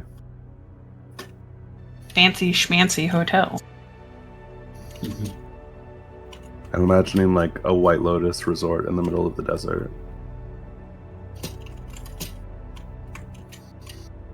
Yeah, Or that's maybe kind of the like vibe I was going with. Maybe that kind of like Pueblo flat top style. It's like a bunch of those kind of buildings that are all kind of built into one shining white compound. Ooh, I like that. All right. You start to drive through town, and you see that, as I mentioned, many of the businesses here have been boarded up. A few of them have just been abandoned altogether without care to close them down. But you see that there is one here on Main Street. There is the Smoking Pole Tobacco Shop. It seems to be the only thing open on the strip, actually. There are a couple old guys hanging out outside, and they all watch you as your van starts to pull past the tobacco shop.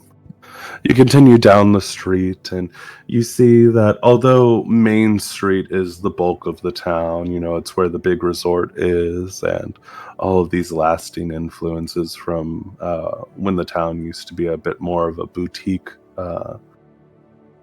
holiday location.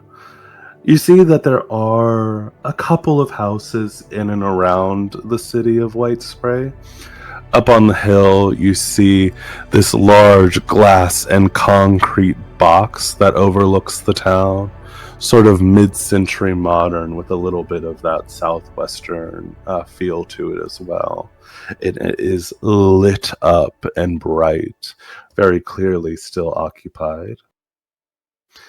And there in the shadow of the hill, a little bit further beyond it, you see the new La Fresca Foods plant. There are unusually high fences all around the plant with workers wearing full biohazard suits. There's stainless steel furnishings. It all looks very clean. It's very new, and it is very locked down. You see cameras, you see guards. What do you want to do?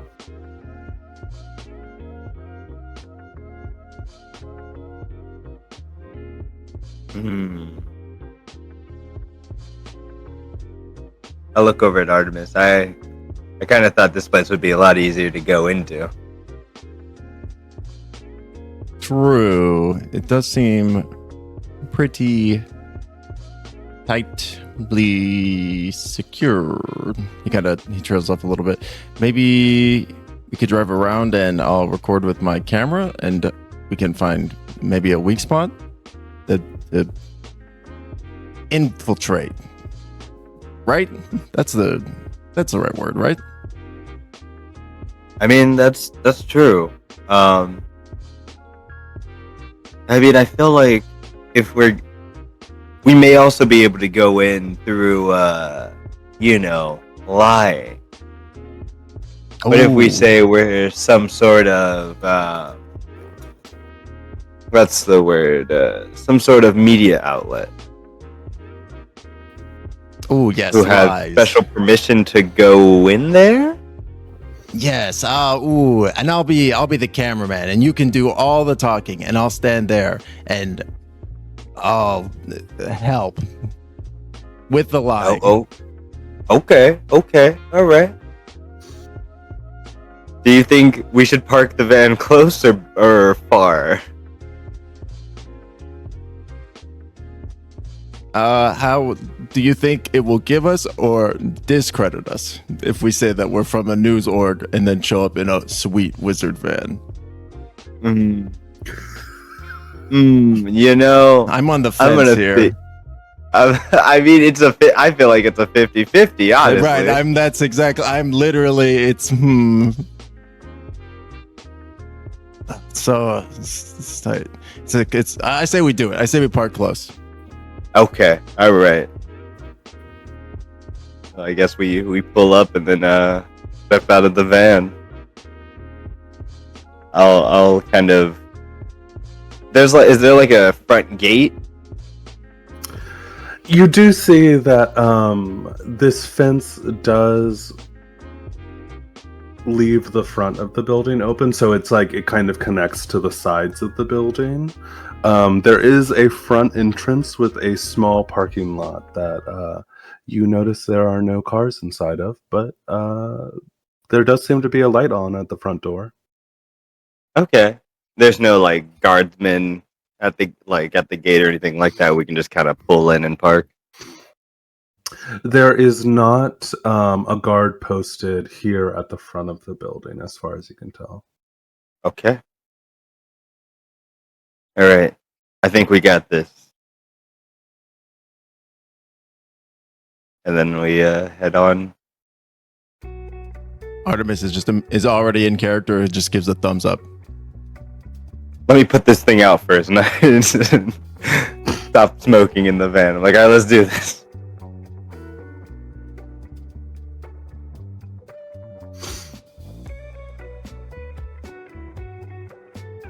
We head on to the front. Absolutely. You head in up to the front.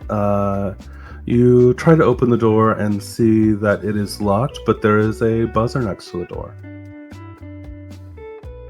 I will press the buzzer. Hello? Yes, hello. We are a news crew for the news, and we're here to give a glowing report on the new factory and how amazing it is. Oh, well, I could talk to one of our public-facing employees and see if they would be able to have a conversation with you, but we're not open for tours right now. I thought we got this cleared with the studio.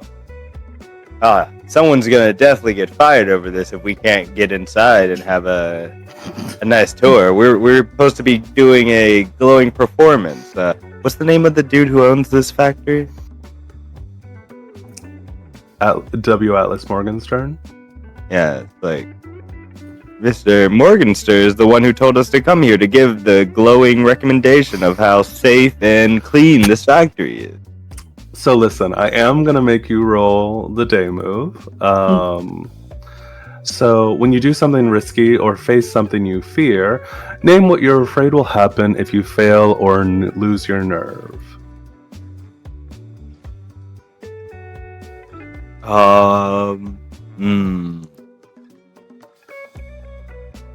I think if we fail, they're gonna send out some security guards who may rough us up a little bit. Okay, definitely. I think that's perfect. You're going to be rolling the day move with presence. Is there any... You have... Unfortunately, I don't think any of the stuff that people gave you would be able to help give you advantage.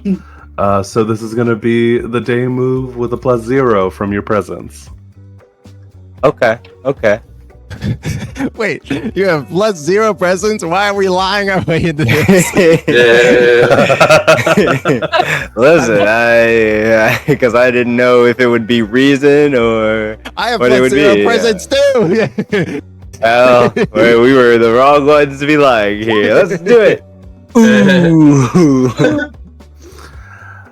As you kind of make this excuse, you wait and hear the voice go, "Oh, I'm so sorry. I must have gotten the date wrong. If you wait there for a second, someone will be able to come help you."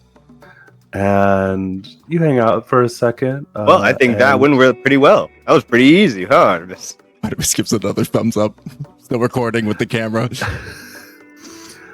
As you are all standing there, you start to hear the sound of large dogs barking. Which I wonder what those turnkey. dogs are barking about. Artemis gives a thumbs down. Artemis starts to move Also, back towards the car. Before we continue, is this kind of similar to Monster of the Week where you also mark experience or no? No. Okay, just check. So would you like to turn a key, or are you going to get chased off by dogs? I guess I'll turn a key. Okay. Would you like to turn a key of the child or another key of desolation? I think didn't I turn the key of the child last time, yeah? So everyone turned one key of the child. I have yours marked on here. You did the Latchkey kid routine as your key of the child. Okay.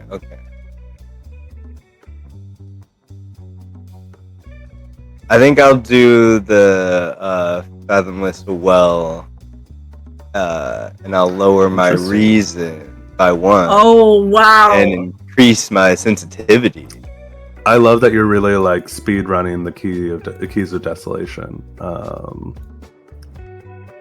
But absolutely, you mark the fathomless well. Adjust your stats. You hear the woman on the other end of the line go, "Oh, well, I'm sorry, I don't know anything about that. You know what? I'll get Shirley to come out and she'll help you."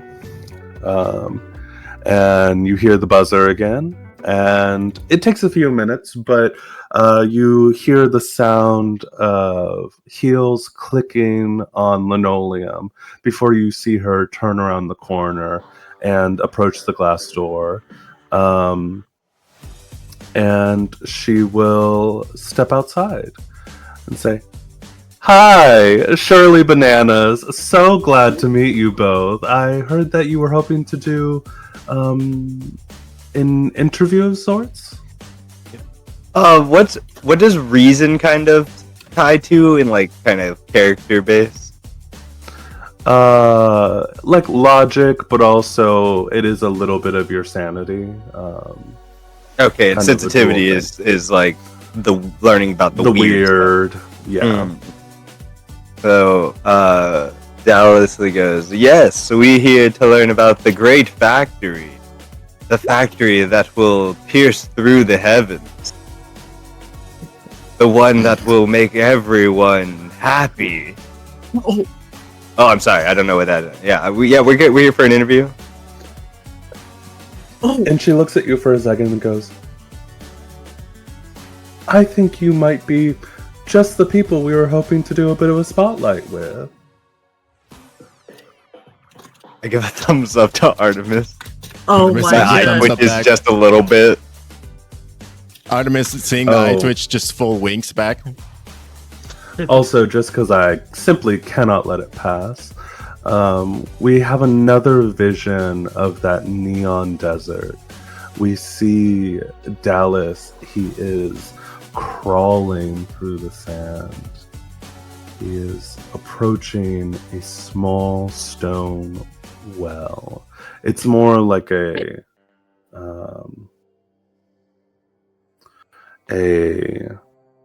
like an aquifer kind of thing, where it's just like a large stone circle in the ground with a hole. And he reaches the edge of it and looks down and sees the deep black void that becomes pierced with pink grid lines. And we switch back to this moment as Shirley Bananas is offering to have an interview with you. Well, I'm sure this will go swimmingly. I don't know where I was laughing. Oh. Sorry, I don't think I got it. What news outlet did you say you were with? Yes, we're from the news. Yeah.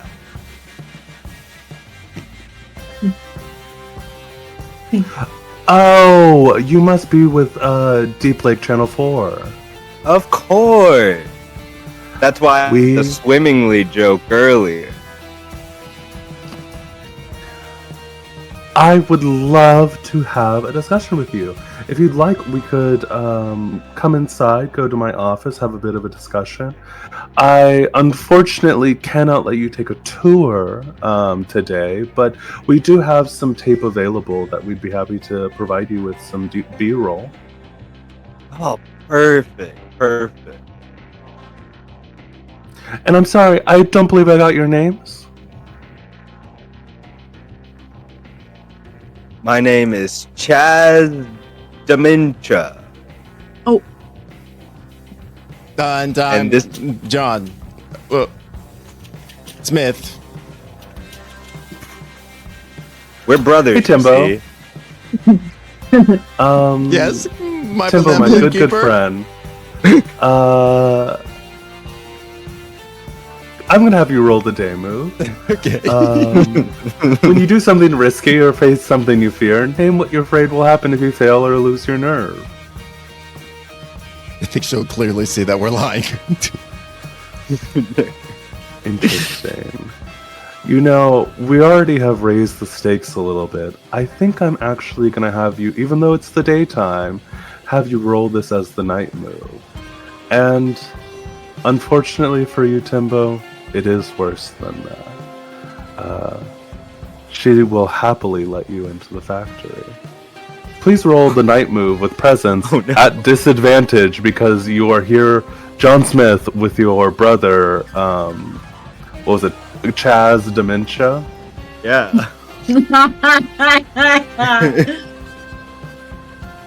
And so that was with presence, you said?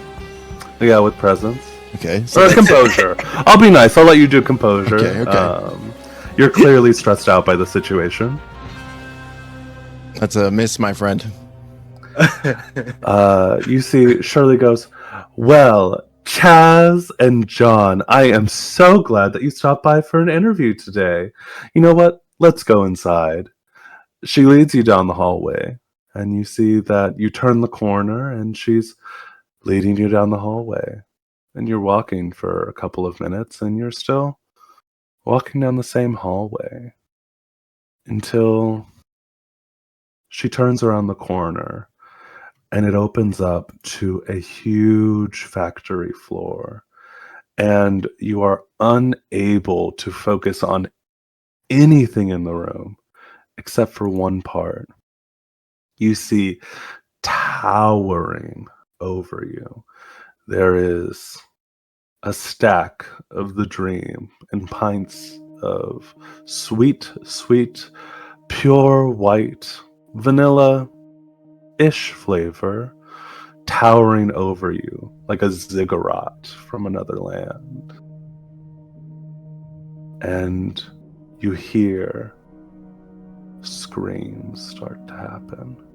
Oh no. Would you like to turn a key?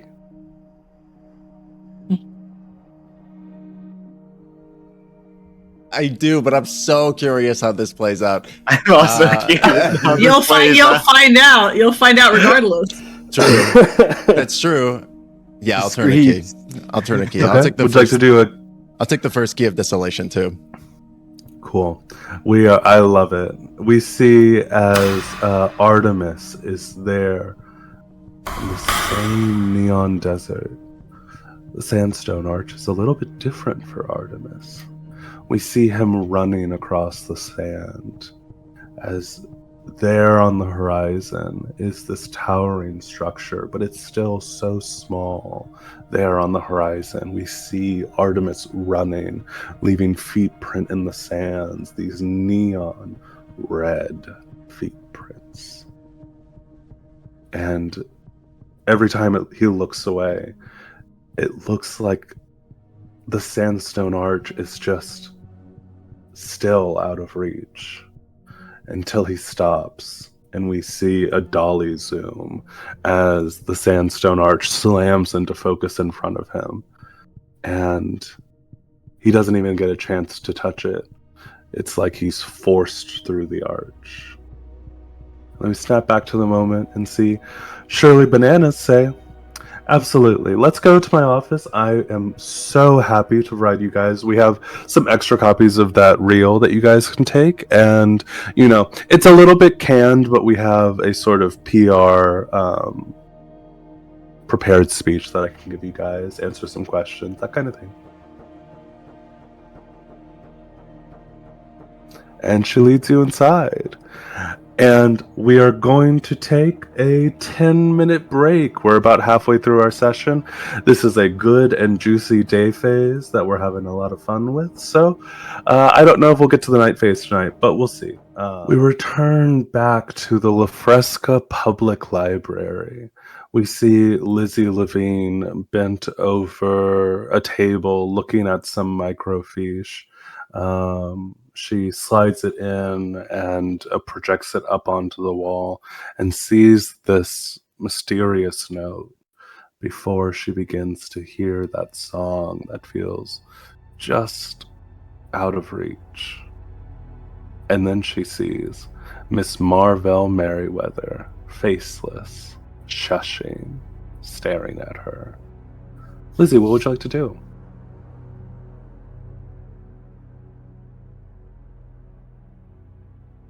I think Lizzie's eyes go wide and she recalls from the Odyssey tape earlier, or last night rather, where the Phineas was like, he did not want any of this to happen to us. Mm-hmm. She took that personally. So I think she's going to try and not make any sudden movements and just like pretend everything is fine, that she doesn't see that Miss Marvell Merriweather has no face. It's like, oh, you kind of put on acts like, oh, sorry, and like make a whole like, I didn't mean to make a whole lot of noise kind of gesture, like the apology. It's like, waving hands sort of thing, and then like turn the microfiche machine off and kind of try and make her way out. Lizzy, I'm going to have you roll the night move with composure. Could you please tell me what you're afraid will happen if you fail or lose your nerve?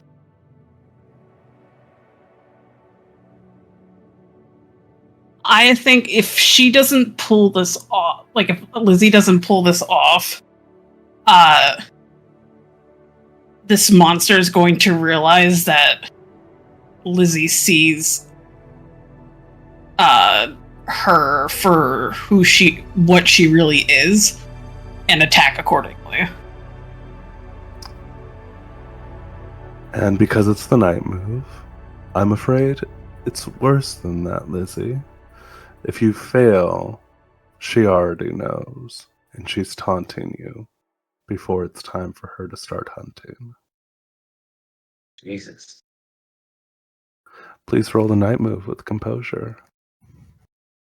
I would absolutely love to do it. Let me go ahead and see if there's anything I can tag.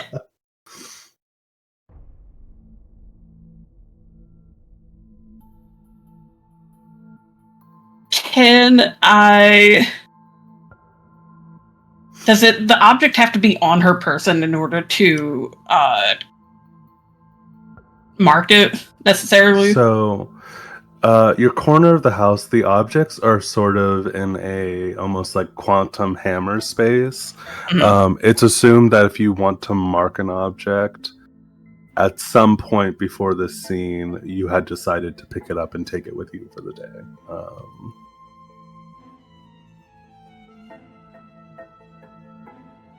I think I'm going to at least advocate for the box of handwritten letters between her and her roommate. Like maybe she has one in like her breast pocket, and just like that warmness thinking of her partner back home kind of helps her keep her nerve. Absolutely. I think that's great. You have a letter from Taylor that arrived today. You were able to snag it before you all headed out for La Fresca, and you feel the weight of it settle against your chest. Please mark the box of handwritten letters and roll the night move with composure and advantage. Hooray. That's still a miss. Whoa! Wow, I have a +2 to can't. composure, chat. Whoa! That's tough. I feel like I might have to turn a key. As she is staring at you, you see her start to move towards the glass, and she puts her hand up against the glass and starts tapping on it. And you can't figure it out at first. You've almost tuned it out, but you start to hear that song again. It's a little bit clearer this time. You hear the phrase getting repeated, "Come, taste the dream. Come, taste the dream." And she's tapping in rhythm to it. And she taps just a little bit too hard, and the window shatters, the glass exploding everywhere, and she leaps into the room at you. Would you like to turn a key? Wait, I think Discord cut me off. Yes, I would love to. Okay. Would you like to turn the key of the child or the key of desolation? You know what? I feel like it's been turned a lot today, but I think the sandstone arch is a good unifying key to have been turned today. Perfect. We see she's standing there in between these aisles of books, and she's staring at you, shushing you. And as you start to hear the shush, it transitions into a static sound, and we have almost like a static effect across the screen, and it comes back, and we're once again in that neon desert. But it's a little bit different this time. We see Lizzy is standing at the edge of an oasis. It's beautiful. It is a vaporwave dream. Brilliantly blue water. These tall palm trees that stretch up towards the sky. And you see, standing at the edge of the little oasis of water, there is a beautifully carved sandstone arch. And it's so tempting. We can see Lizzy's face as she approaches the arch, and without pausing, she steps through it. And we go back to the moment that we're in. We see she shushes you, and her hand comes down from her face, and she cocks her head a little bit, almost waiting before she'll move away. And Lizzy is able to safely leave the library. What would you like to do now that you've left the library? That is a very good question. She does not know the answer. She's kind of looking around. It's like, wait a minute, I didn't bring a car. You're not terribly far from the mall. If you want to, it's maybe like half a mile. You could walk there if you wanted to. You know what? That's if the mall's nearby. Great. Did we above table? I'm assuming we exchanged numbers. Probably. I mean, you've been here for Yeah, we've been friends for a while. I don't see why weeks. we wouldn't have the phone numbers of each other. Always good to check in. She's going to text. I think.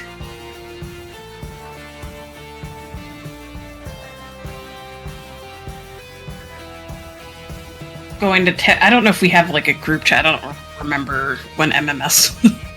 I think.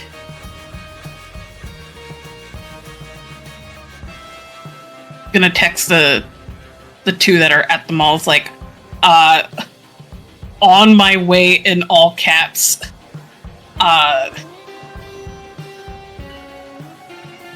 Danger, I guess, would be the best way to put what the hell just happened. And she's gonna power walk the shit over there. Oh my god. You are walking and you're texting at the same time. You know, T9. Some people are great at it. Maybe you're a little stressed right now, so you're having to focus a little bit more. And we see a split second before it happens, there is a young man. He's maybe in his early 20s. He is wearing a buttoned-up shirt with the top button unbuttoned. He has a colorful waistcoat and glasses that you're sure that he thinks makes him look academic.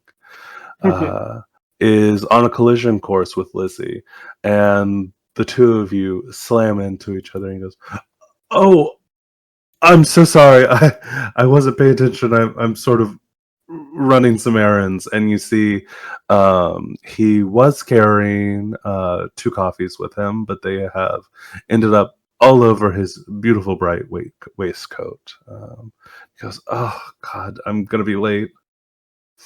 Oh, I'm so sorry. I should have been looking where I was going. I think she was like wearing like maybe a coat around. You know, have like those flannel coats, and you like kind of tie them around your waist. I think she'll untie it and like try and start mopping up this mess. Like, I'm so sorry. Oh, no worries. Thank you. Sorry, I should have been looking too. My mind is elsewhere. I have a couple events I have to get to today. No, I apologize. Please don't worry. I there are some clothes back in the trailer. I can grab something. Yeah, but the coffee and oh no, kind of starts getting out her wallet. It's like I can't. I'm so sorry. Oh no! Please trust me. I have more than enough money to cover it. My boss won't notice.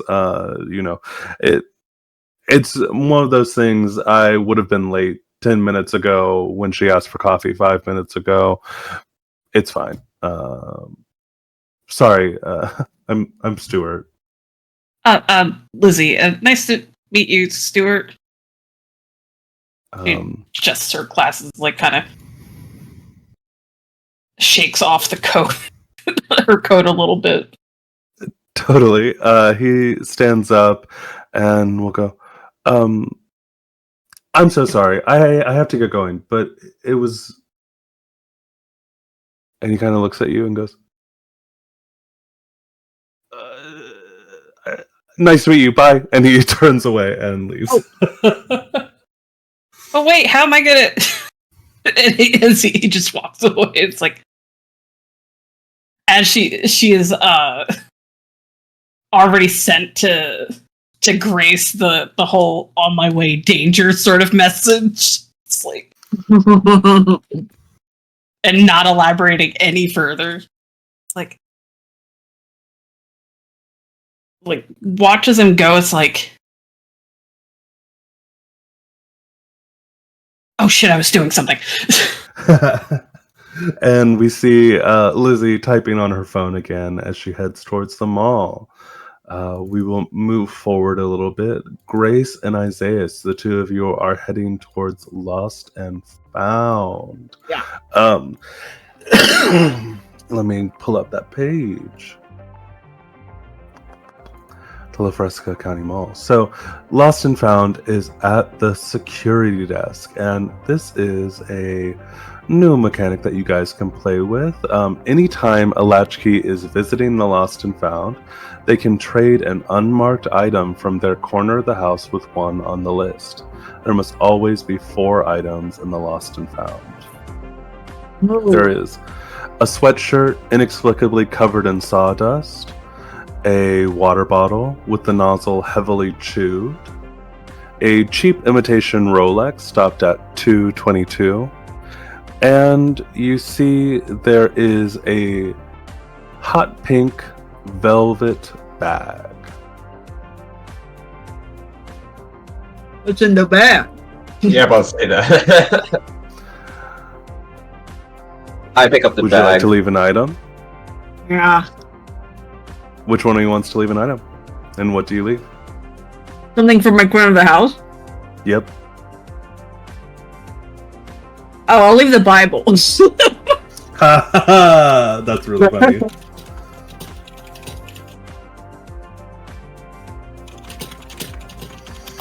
Okay. Let me pull up. You open the bag and see this tape does not have the hot pink clamshell that you were maybe hoping for, but maybe the bag is a bit of a stand-in for it. You see there is a tape in there that is labeled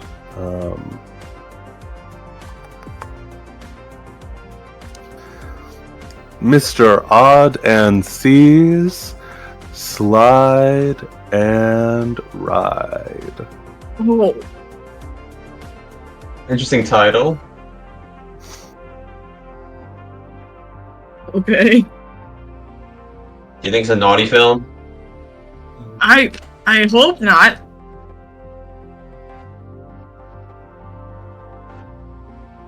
Alright. Okay, should we take it with us home?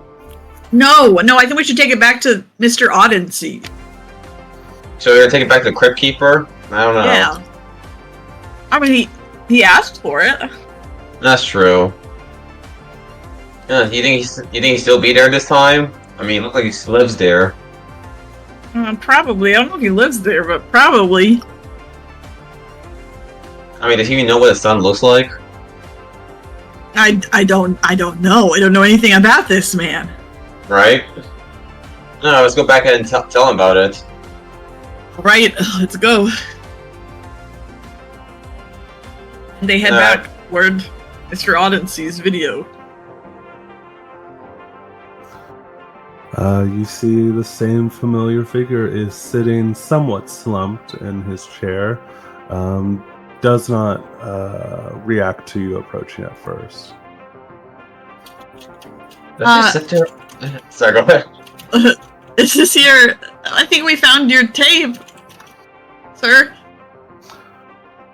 He looks at you, and you see a crooked smile beneath his... behind his hair, and he points at the tape. And she hands it to him. He continues pointing at it. Oh, can I buy this one then, and the other two? He's pointing at it. Is that a yes? No, you can give a thumbs up, thumbs down, if you understand. He kind of leans forward in his seat and starts laughing, and you hear he's wheezing so hard. He's coughing. He's laughing. He points at it and then gives you the thumbs up. Oh, how much is it? She's very nervous. And he leans back in his chair and slumps down. Is it free? I take out my wallet just in case. Yay, And nay. you're standing there kind of staring at him, and you see a young man with long blonde hair covered by a blood red beanie with gold studs, sandals, and purple painted toenails. What? He is holding a large cup from an orange Julius, and he goes, "You know, sometimes Mr. Odd and C is just done talking, man." I just look at him and back to the old man. It's like, there's an actual normal person here? What do you mean, man? There's a lot of people here. I like to sit and watch. You'd be amazed at the things people do when they think nobody is watching. Especially here at the mall. A lot of people here? Where? Like, unless they're invisible or ghosts, there's only two of you? Well, it's lunchtime. There's a bunch of people at the food court today. Do you work here? Oh, no, man. I just hang out and people watch. Oh. No. How long you work with your boss? He doesn't work here. Oh. thought he did. I thought he was. I thought he was. My bad. No, he just I told me just no. hang out here, man, and every once in a while people come talk to Mr. Odd and C, and like sometimes he has a lot to say, and sometimes he's just kind of here. Do you talk to him? Yeah, Mr. Odd and C and I have had conversations before. I mean, I bought a couple of his tapes. They're all kind of funky. How do you buy them? Like, how does he want us to pay for these? Well, sometimes you pay for them, sometimes you don't, man. He just kind of does it for the love of the game, you know? No. Oh. How long has the store been here? I don't know. Long as I've been here at the mall, he's been here. Ooh. I look at Grace. Well, have you heard of the Odyssey tapes? Or TV Odyssey? TV Odyssey, man. No, it's Odd and C.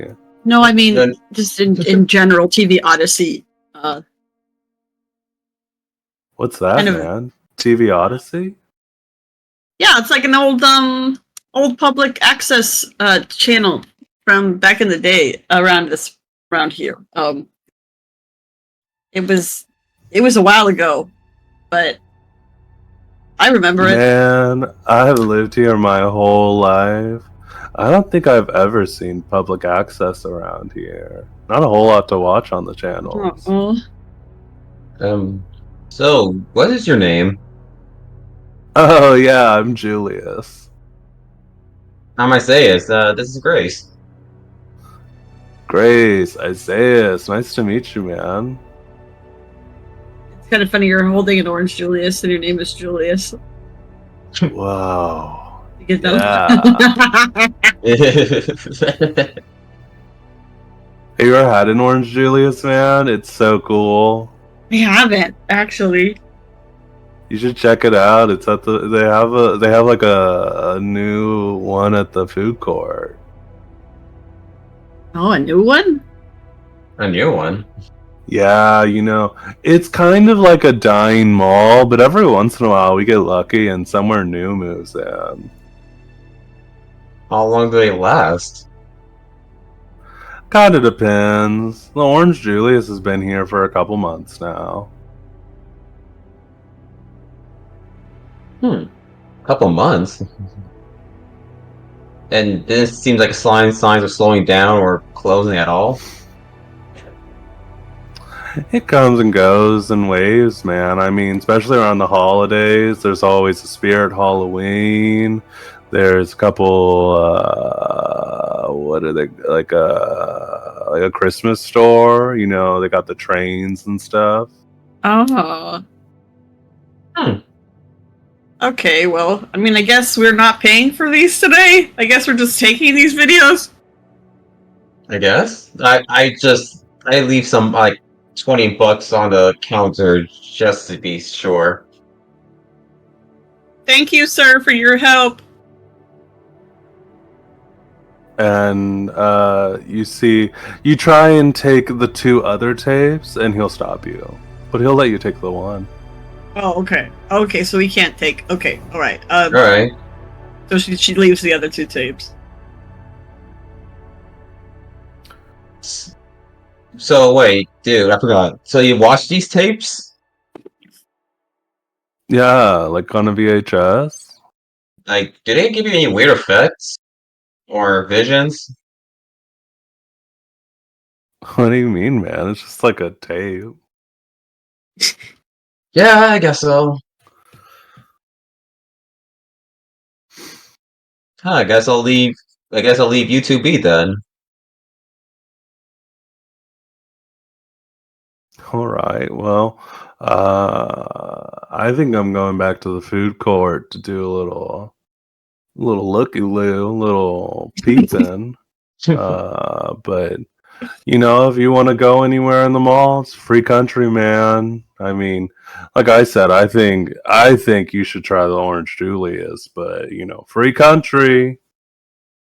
Sure. Thanks, my dude. Um, So, hey, by the And- way, is Dave here? Dave's not here, man. All right, good to know. Thank you, my dude. And I think at this point, as you're kind of standing there, you see Lizzy run into the mall. Oh, Lizzy, you okay? Lizzy, over here! I Waving think our hands. she sees the hands waving and immediately runs over, and then stops to catch her breath. Hi. Good. What happened? Looks like you see a ghost. She looks between Isaias and Grace and looks directly at Grace. It's like, can I have a hug, please? Well, yeah, of course. She hugs her. Lizzy, can you take the... Actually, this will be great because I didn't give you something for your mixed success. Could you take the condition marked by Miss Marvell Merriweather? Sure. Oh. Wait, Mark, I don't... Okay.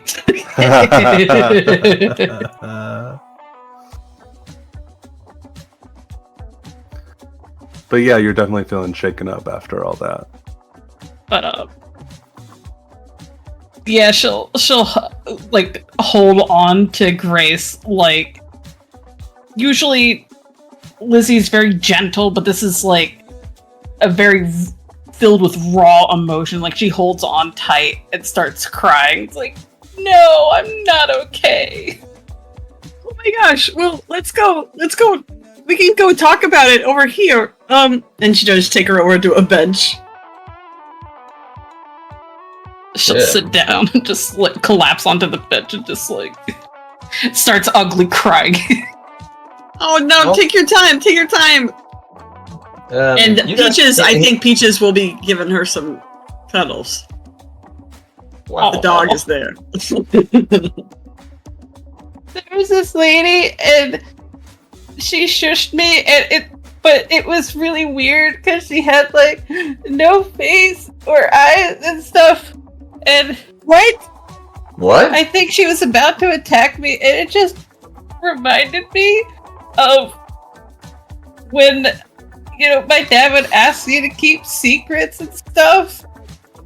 And it just, I don't know, it just, and then I saw like some desert, and I don't know. Lizzy, breathe. And then I read, and then I spilled it, and then she holds up this poor, whatchamacallit, this poor flannel jacket was like absolutely soaked with coffee. And I bumped into this guy. Oh. Oh, It's Lizzy. okay.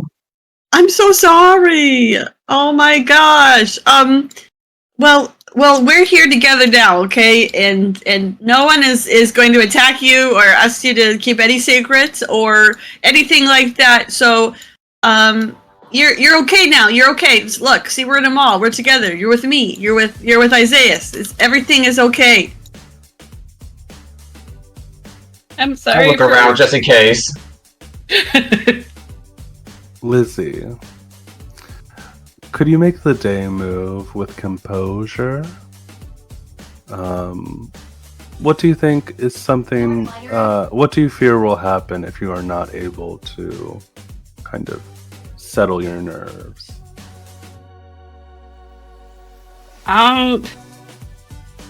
Perhaps attracts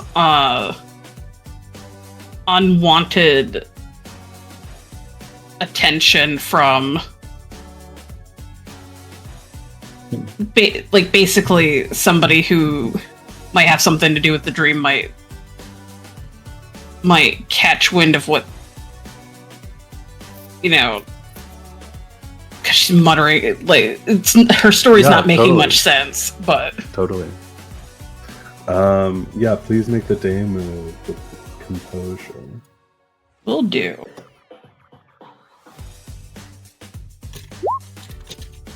Mild success. You start to feel yourself calm down. Having your friends here is very helpful to breathe through it and kind of push through the nerves. As you are sitting here, there is a bit of a complication. You hear that song again. It's a little bit clearer. But that's it.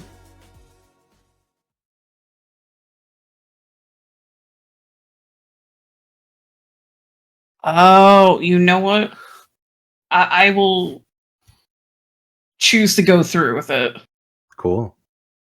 I'm down.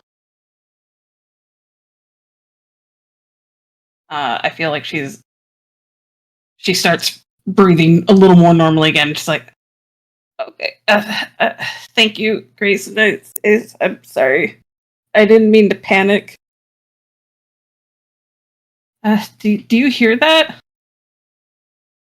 Hear what? Never mind. Don't hear it. Don't hear it. No. Is there some place we could get maybe something to drink? It's so hot outside. Yeah, we can get some drink. Yippee! I quickly texted I texted the other guys. I texted Dallas and Artemis. So you guys, Artemis, my bad. Hey, we're all together, and you guys are okay on your end. And we will cut away as you guys start to head towards the food court to find a little bit to eat, maybe get a drink. We head back outside the town of La Fresca to the little town of White Spray, where we find our two good brothers heading down the hallway with Miss Shirley Bananas. But it's not too far from the front door.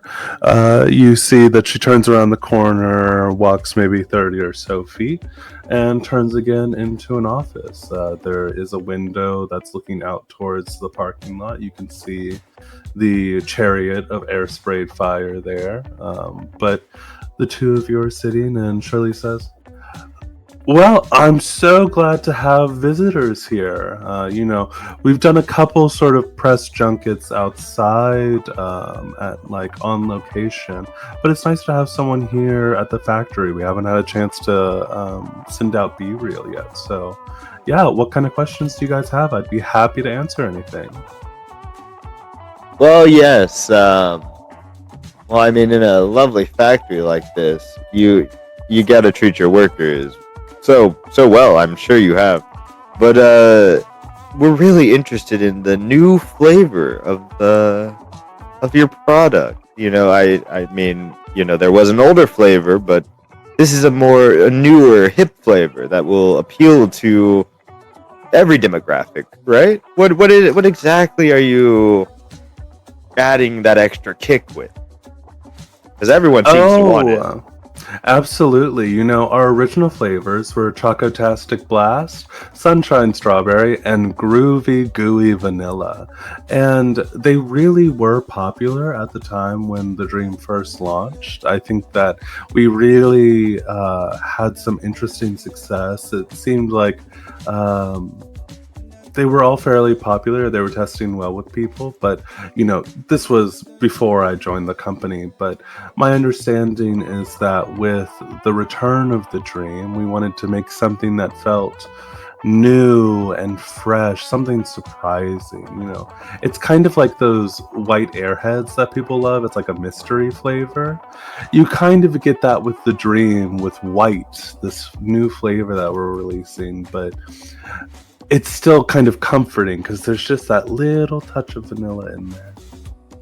The white airhead flavor is actually the amalgamated batches of all the leftover airhead flavors that didn't have enough for production. Oh, interesting. I didn't know that. Well, I can assure you that our formula for our recipe for the dream is very intentional, and we make it the same in every single pint. Amazing. Well, before we keep going to this interview, me and my brother slash cameraman, we've been on the road for a little while, and all that station coffee is just going right through us. Am I right, John? Indeed. Do you have a little boy's room? Oh, sure. Pardon me just a second. Um, You might need a big And- boy's room. I mean, we may be in there for a while. That coffee. Oof. which of you wants to try and I'm going to say this will be Dallas will be making the day move with presents again. Come on. I'll let you have advantage because you two are working together. But what are you afraid will go wrong if you fail or lose your nerve? Well, now I'm afraid she's actually going to show us how they make the tree. Interesting.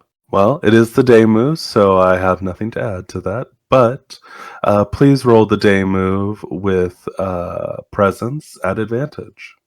Okay. Okay. All right. A mild success. Let's go with. She says, "Oh, of course. Well, unfortunately, we are a controlled facility right now, but I can get you an escort to the bathroom if you'd like." Sure. I think that'll be perfectly fine. You hear her turn, or you see her turn towards a buzzer on her desk, and she hits it, and she goes, "Hermantrude, would you be able to take some visitors to the bathroom for a moment?" And you hear a buzz and go, "Absolutely, Shirley, I'd be happy to."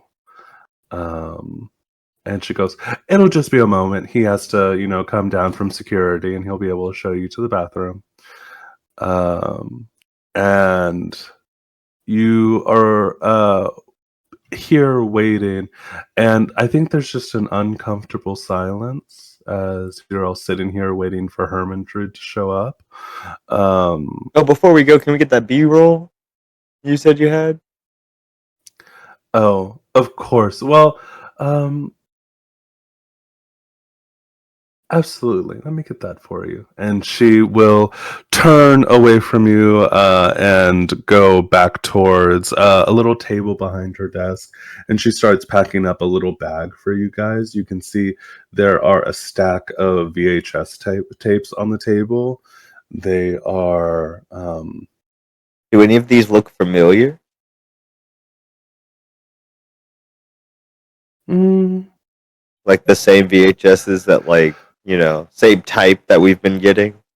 They look to be like a standard VHS. They're not in a clamshell, but you see they're black, and then the top at the hinged part, is a pure white plastic instead of the black of the rest of the body.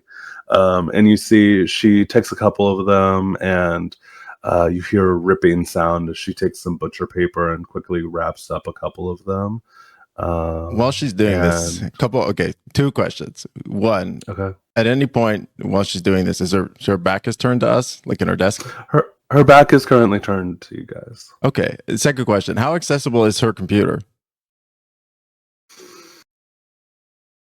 Depends on how brave you are. Okay. How brave would it be, do you think, if I wanted to, I don't know, insert that USB that I got that nasty virus on into the computer system? I do think that would trigger the night move.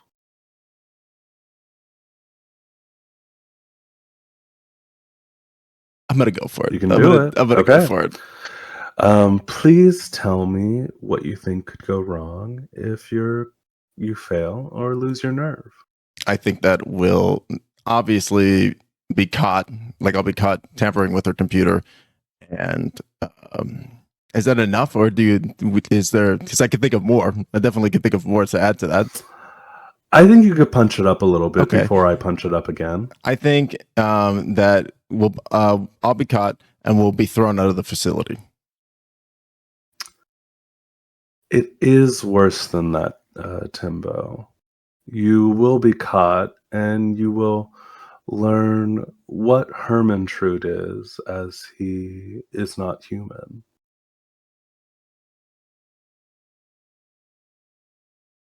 Awesome. All right, that sounds fantastic to me.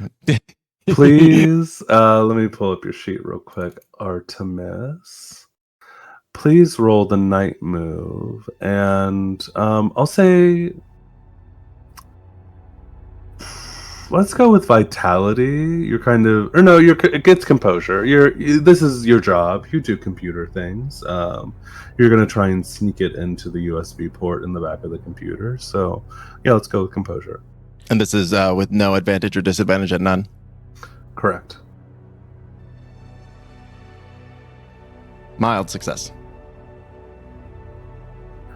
A mild success. You are able to plug it into the computer, and you see it lights up. You know that this is a pretty quick install. All in all, it's only a couple kilobytes of data. It's intentionally made to be small and quick, and you're able to count to 10. You know that you've safely got it in, and you pull out the USB. As you're settling back into your seat, you hear Shirley turn around and say, actually, sorry, I think that we might be a little busy today. I think that Hermantrude will have to show you the door after taking you to the bathroom, if that's all right.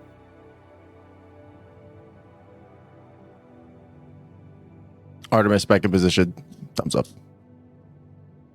Thumbs up again, but it's like a little sideways. Eye still twitching a little bit. And this will be where your consequence from your mild success comes in, Dallas. Please take the condition.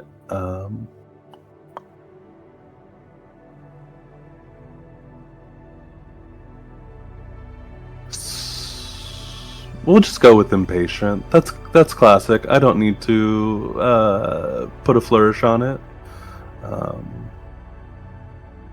So that's up here on the top right on your sheet. Yeah, I see. Conditions. Yeah.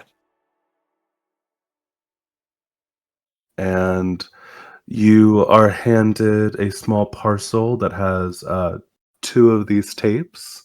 It's all tied up all nicely. And you hear a knock at the door and see a young man. He's 25, 26. He has a bit of a smaller build, but he is there in a uniform. You see it is a crisp white suit, but he is also wearing some white gloves, a hairnet, and some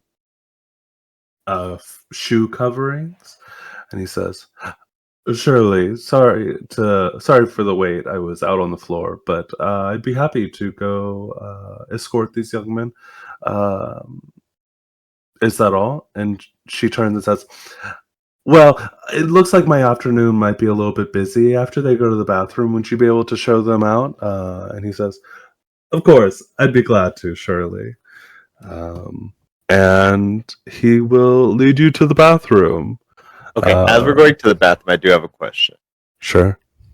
So I know I have the strange things are afoot at the Circle K, we left the house and kind of went right to this, but I don't know if we had time to like stop at a Circle K or something. Let me look at that text.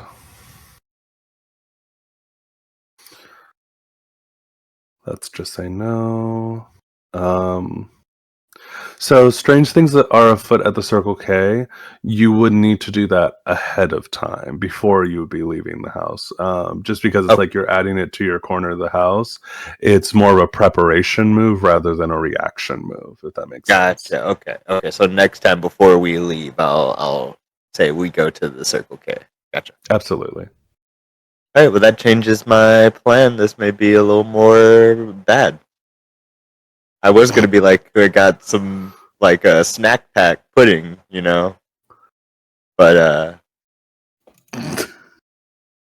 for sure, Just to taunt him, or oh no, to to splash on him and feel like we were in we're in the bathroom and whatnot. Ew!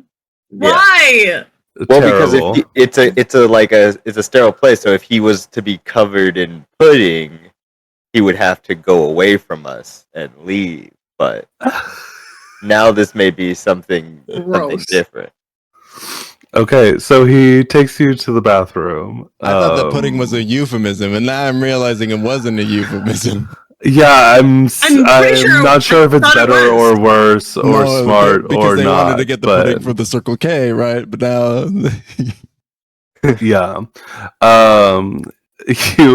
he takes you to the bathroom, and I assume you hang out in the bathroom for a little bit, doing something. Artemis, we have to find a way to get into this factory fully.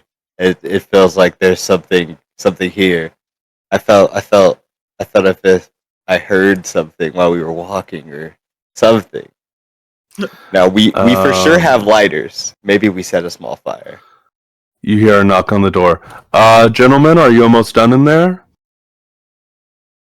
That coffee, it's really taking a toll. Just give us a moment. Artemis is still in there. I'm trying to clean it up.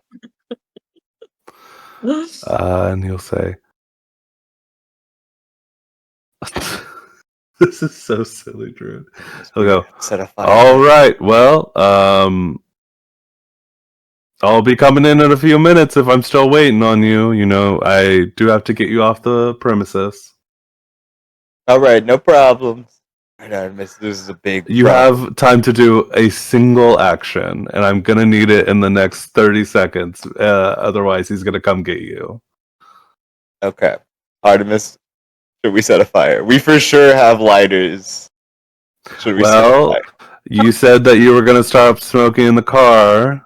Do you have your lighter on you? Yeah, the lighter would stay on me. Just the thing I was smoking would stay in the car. Okay. yeah, fuck it. Artemis gives a thumbs up. Right, What are you going to set on fire? I grab as much toilet paper as possible. I put it in the trash can. Yeah. God damn it. And I start setting a fire. What? Please, What do you expect us to do? please tell me what your... This is going to be the night move, with reason, at disadvantage. Oh, God. Please tell me what you're afraid will happen if you fail or lose your nerve. I think that the fire itself will get extremely out of control, and because I want this to be a more controlled fire to the point where like this guy has to deal with it inside the bathroom, and we can just run off. But if I lose and we got to control, it will be a very out of control fire, not knowing how bad it will spread, or if we'll even be able to get out of this bathroom once the fire is started. It's worse than that. You will be able to get out of the bathroom, but at this point, it's been long enough that Herman Trude has called for backup, and you will be forcibly escorted from the premises. Oh, okay. Disadvantage and reason, which is 0 because I just lowered it. Yep. Can I make the roll? Can I make the roll instead? No, this is going to be on Druid for having just lost some reason and deciding setting toilet paper on fire is the move. You're right. Yeah. My character would never do this. They would never. They would never. Just I have no reason. Ooh. I can turn a key, right? It would bump it up to a mixed success. You could turn a key. Okay. And the keys of a child can be done in any order, right? Correct. Okay. I will flash back to when I experienced a childhood trauma. Well, let me actually see another one that would be. And you could do this now, or you could do it during the dusk phase. Like you would turn the key now, but you can choose whether you want to narrate this now or give it a little bit of time to think about it. I think I can do it now. I think I can. Okay. So, as the fires started and the trash can goes ablaze, there's a bit of a flashback to Dallas riding his bike late at night from the Circle K, and he was a little bit late on going on this day, so he's trying to rush back home so he can watch his TV program, right?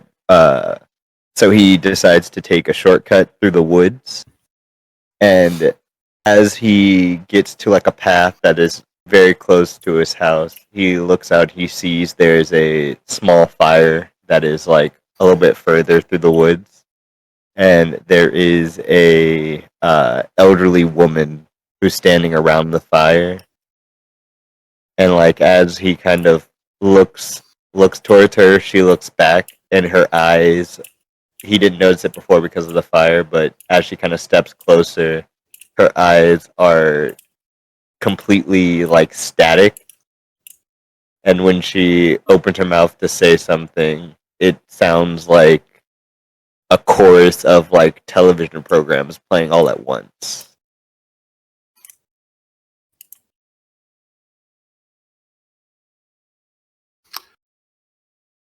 And we're back in the present. We see you gathering up this toilet paper and setting it on fire and throwing it into the can. And a fire alarm will go off. And you hear Hermantrude. He barges into the door and blocks it. But he will kind of separate the trash can so it's in the middle of the room by itself, and calls for backup. I mean, I would think we would run while he's dealing with the trash can, right? Right, Artemis? Just trying to slip past him. Yeah. The mixed success, there'll be the complication that there are currently guards on the lookout for you. You can choose to follow through, but it will be worse when they find you if you had run off. You know what? Let's just follow through. We gotta see about this factory. I mean, at this point, I feel like maybe we should just escape. Since the guards are already going to be chasing us at this higher threat level, maybe we should reconvene. I have no reason. Yes, listen. You don't have negative reason, though. You have a completely average reason. Listen to the reasonable man. Artemis shakes Dallas. It calls to me, but we can come back. But it calls to me. So yeah, I think we just shove past the security guard as he's dealing with the fire and just run into the hallway, running to the door. You are trying to make your way back through the building, and because Artemis was the one who had the idea, Artemis, what are you afraid will happen if you lose your way, or if you fail or lose your nerve as you're trying to escape from this facility? Oh, that Artemis will not be able to backtrack correctly to the front door, and their vehicle, and will instead get lost deeper into an underground part of the facility. It is worse than that. You will find yourself in an underground part of the facility, and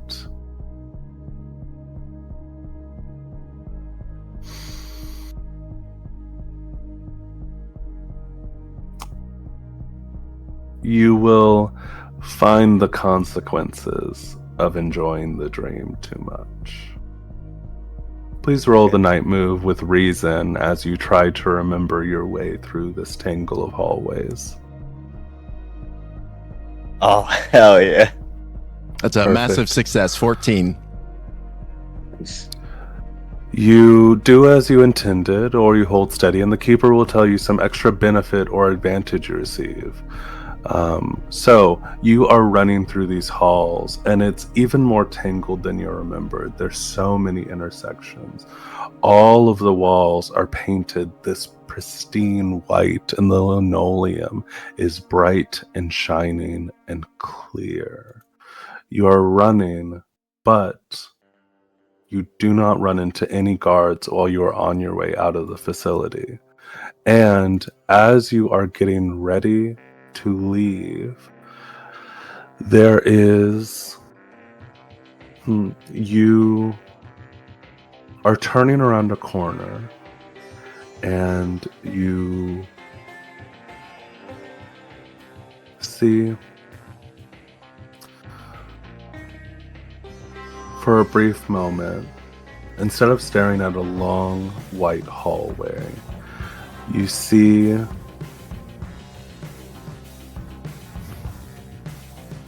a different scene. You see a picnic outside. It's a bright, sunny day. And you see this man. He is so tall and so large. He has, you would say, end of shoulder to end of shoulder. It's about 4 feet wide. This tall man in a cowboy hat and a pale yellow suit.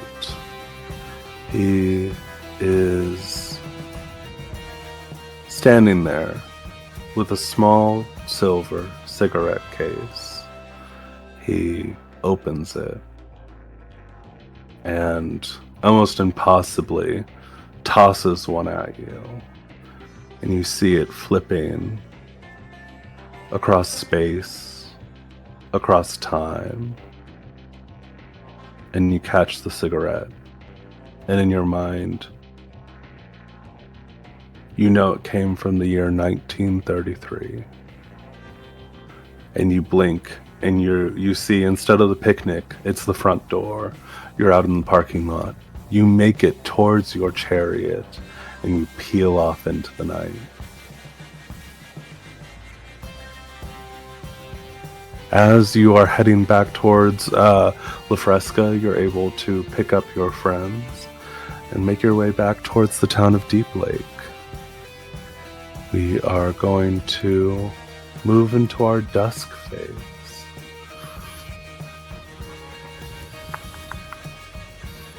During the dusk phase, we resolve any moves that happen during the dusk phase, which we don't currently have any. The players collectively decide, would they like to watch an Odyssey tape? You don't currently have an Odyssey tape, but you do have 2 Odd and C tapes. Would anyone be interested in watching one of those during the night phase? Yes. Definitely. Which one? Yep.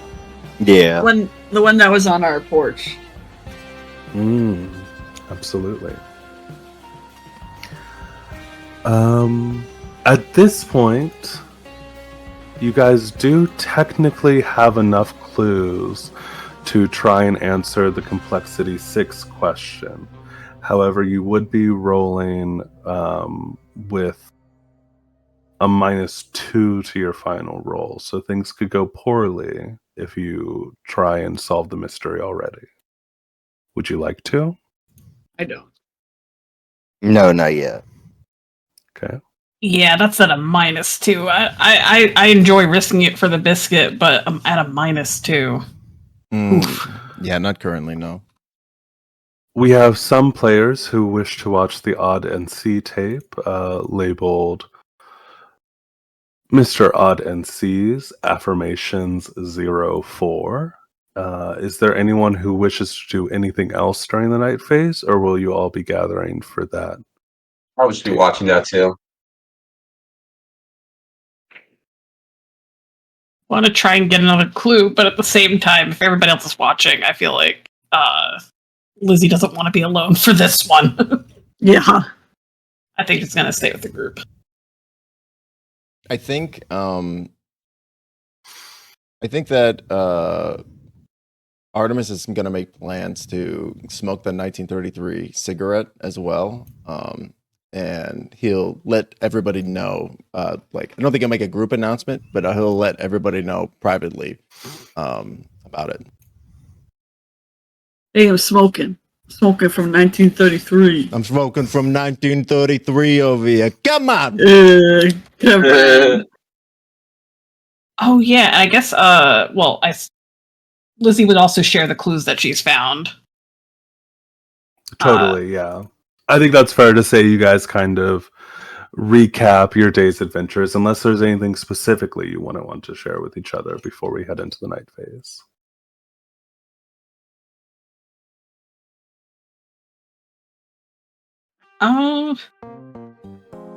I think the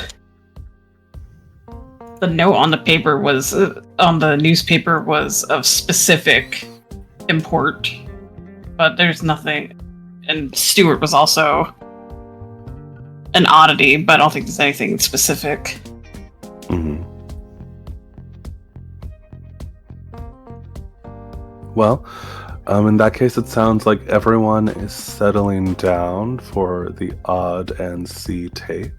Yeah. I'll read out the first description towards you guys, and then we can start assigning out prompts.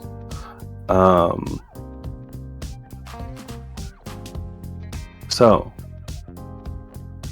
you take this tape out of its hot pink clamshell, and there's a tension in the room as you go to put this weird tape inside the TV.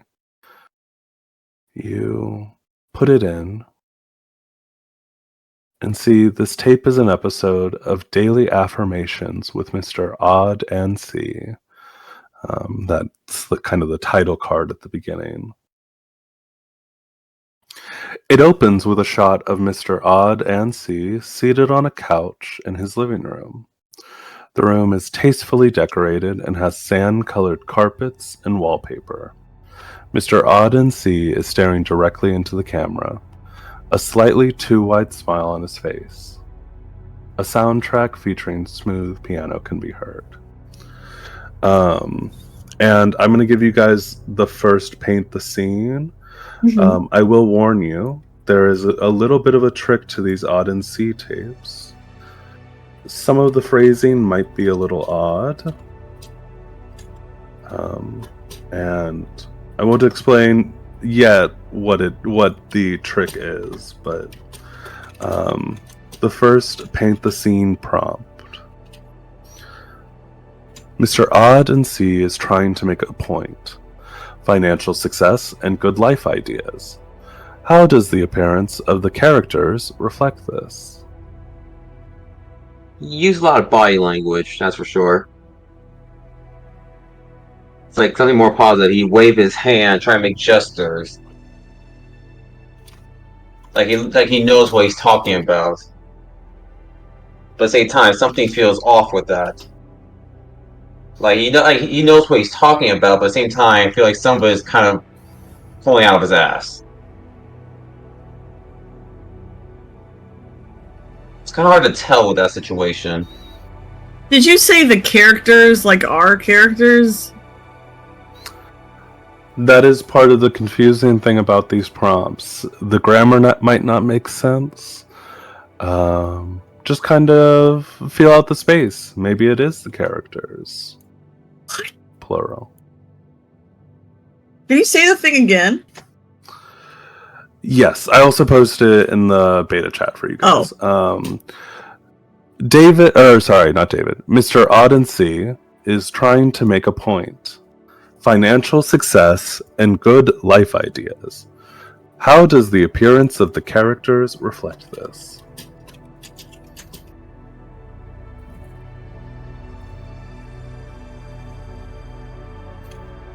I think there are maybe a few characters in the tape itself where like some are stereotypically like rich looking characters and some are very stereotypically like poor looking characters. Like rags and a lot of dirt to the super clean and ostentatious kind of outfits. A rich top hat. I think that there's like a large kind of metaphor that is visualized in the piece about debt, right, and being underwater, and the rich and affluent who are debt free, quote unquote, are like on like yachts and fancy boats and stuff on the water, all dressed incredibly nicely, while like underneath the waves, it's like exactly what Druid described, like exactly what Dallas described, of like that stereotypical like poor person look, right?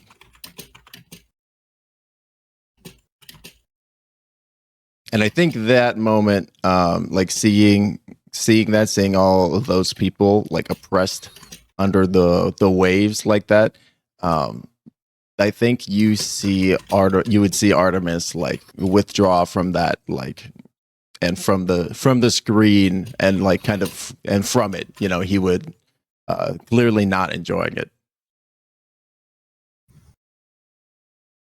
There's a one scene, Mr. Odyssey's like, you could be like this poor person here, or it could be like this rich man here. Then you see a rich man holding all the money in his hand, then throwing it in the air like in a strip club.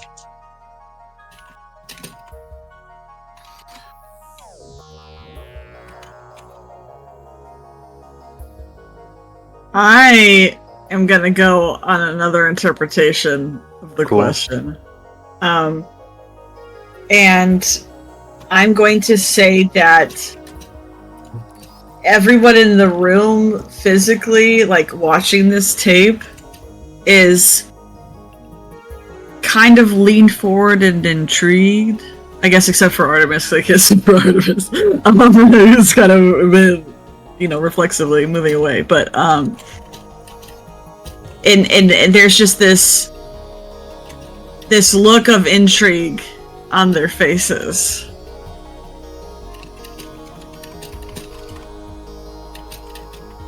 And hope.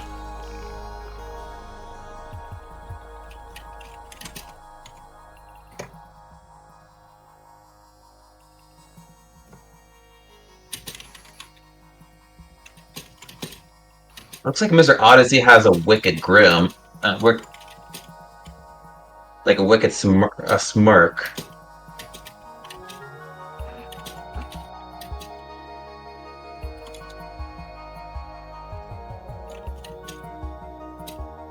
Looks like he's enjoying it in his own sick, twisted way.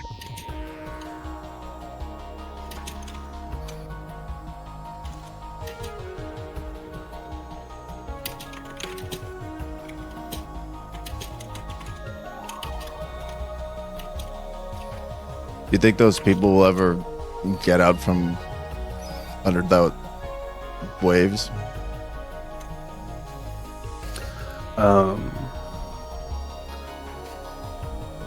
And you see, it's this very odd production. It doesn't quite make sense. But there is something else that those of you most sensitive, which would be Grace, Dallas, and Isaias. Actually, I think Dallas might be leading now. I don't think anyone else has a 2. No, yeah, I have 2 in. Dallas is the only one that notices. As compared to last night, where strange effects started happening in the room, you're just watching a weird movie. Nothing special is happening. Everyone is paying very close attention to the screen, but this is a different feeling from last night. And we have 3 prompts. Do we have any volunteers? Actually, wait. Last time we had Druid, Reich, Grims. Let's go Timbo. You are going to have prompt number 2.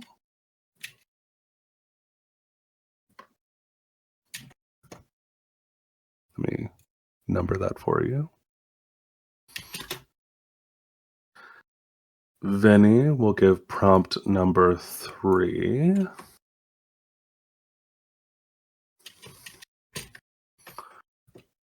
And then prompt number 4, I'm going to say that'll go to Grims.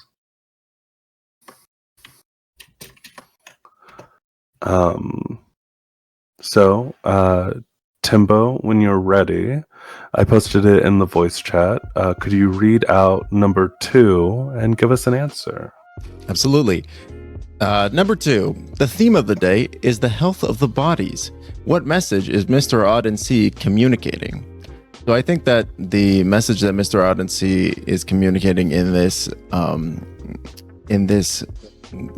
segment is that you have 2 bodies. One body that you're aware of, which is your physical form, and then you have a second body, which is your astral form, your spiritual form, and it is tied to your physical body intrinsically, but most people don't know about it.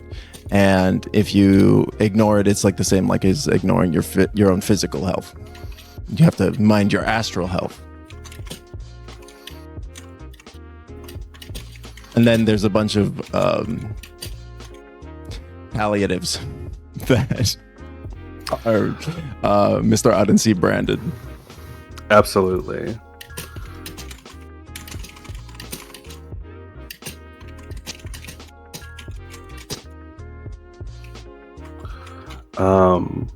And same as any other kind of Odyssey scene, if anyone would like to describe how their characters are experiencing the film, you can. There are just not supernatural elements happening like the last time. It's not? No.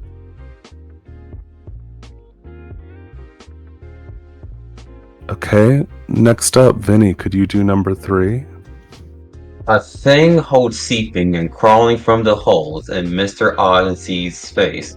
Mouth, nostril, tear ducts, ears, and it takes time to see it happening. What is and Mr. Audency does from noticing? Like, he notices it or does something that stops noticing it?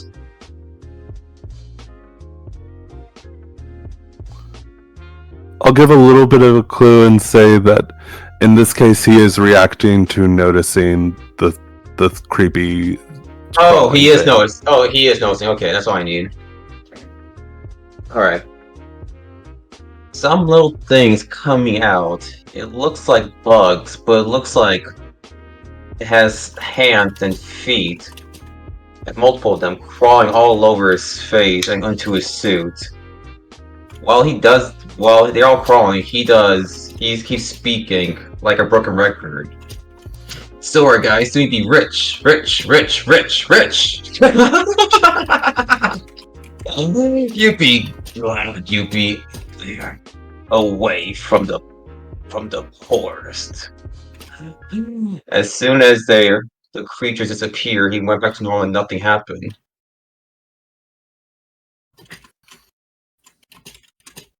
Isaias was stunted seeing that.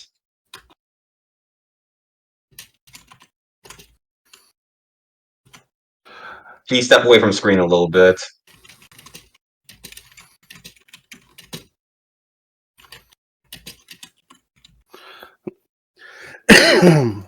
And Grims, could you give us our last prompt for this tape? Mr. Audency believes the camera is not on, but it's still writing. I'm assuming that means filming. he is no longer in the frame, but he hears someone chastising a thing off the screen. What he says, question mark. I would like a little more clarification, please. I don't understand. Is that part of the? Is that why? Because the sentences are written weird on purpose. I think. Yeah, I think it's saying like he is off screen but doesn't know that the camera's running. What is he saying or what's happening off screen? Okay, so he's hearing someone and then chastising a thing off screen, I guess, would be my interpretation of it. Yeah. All right.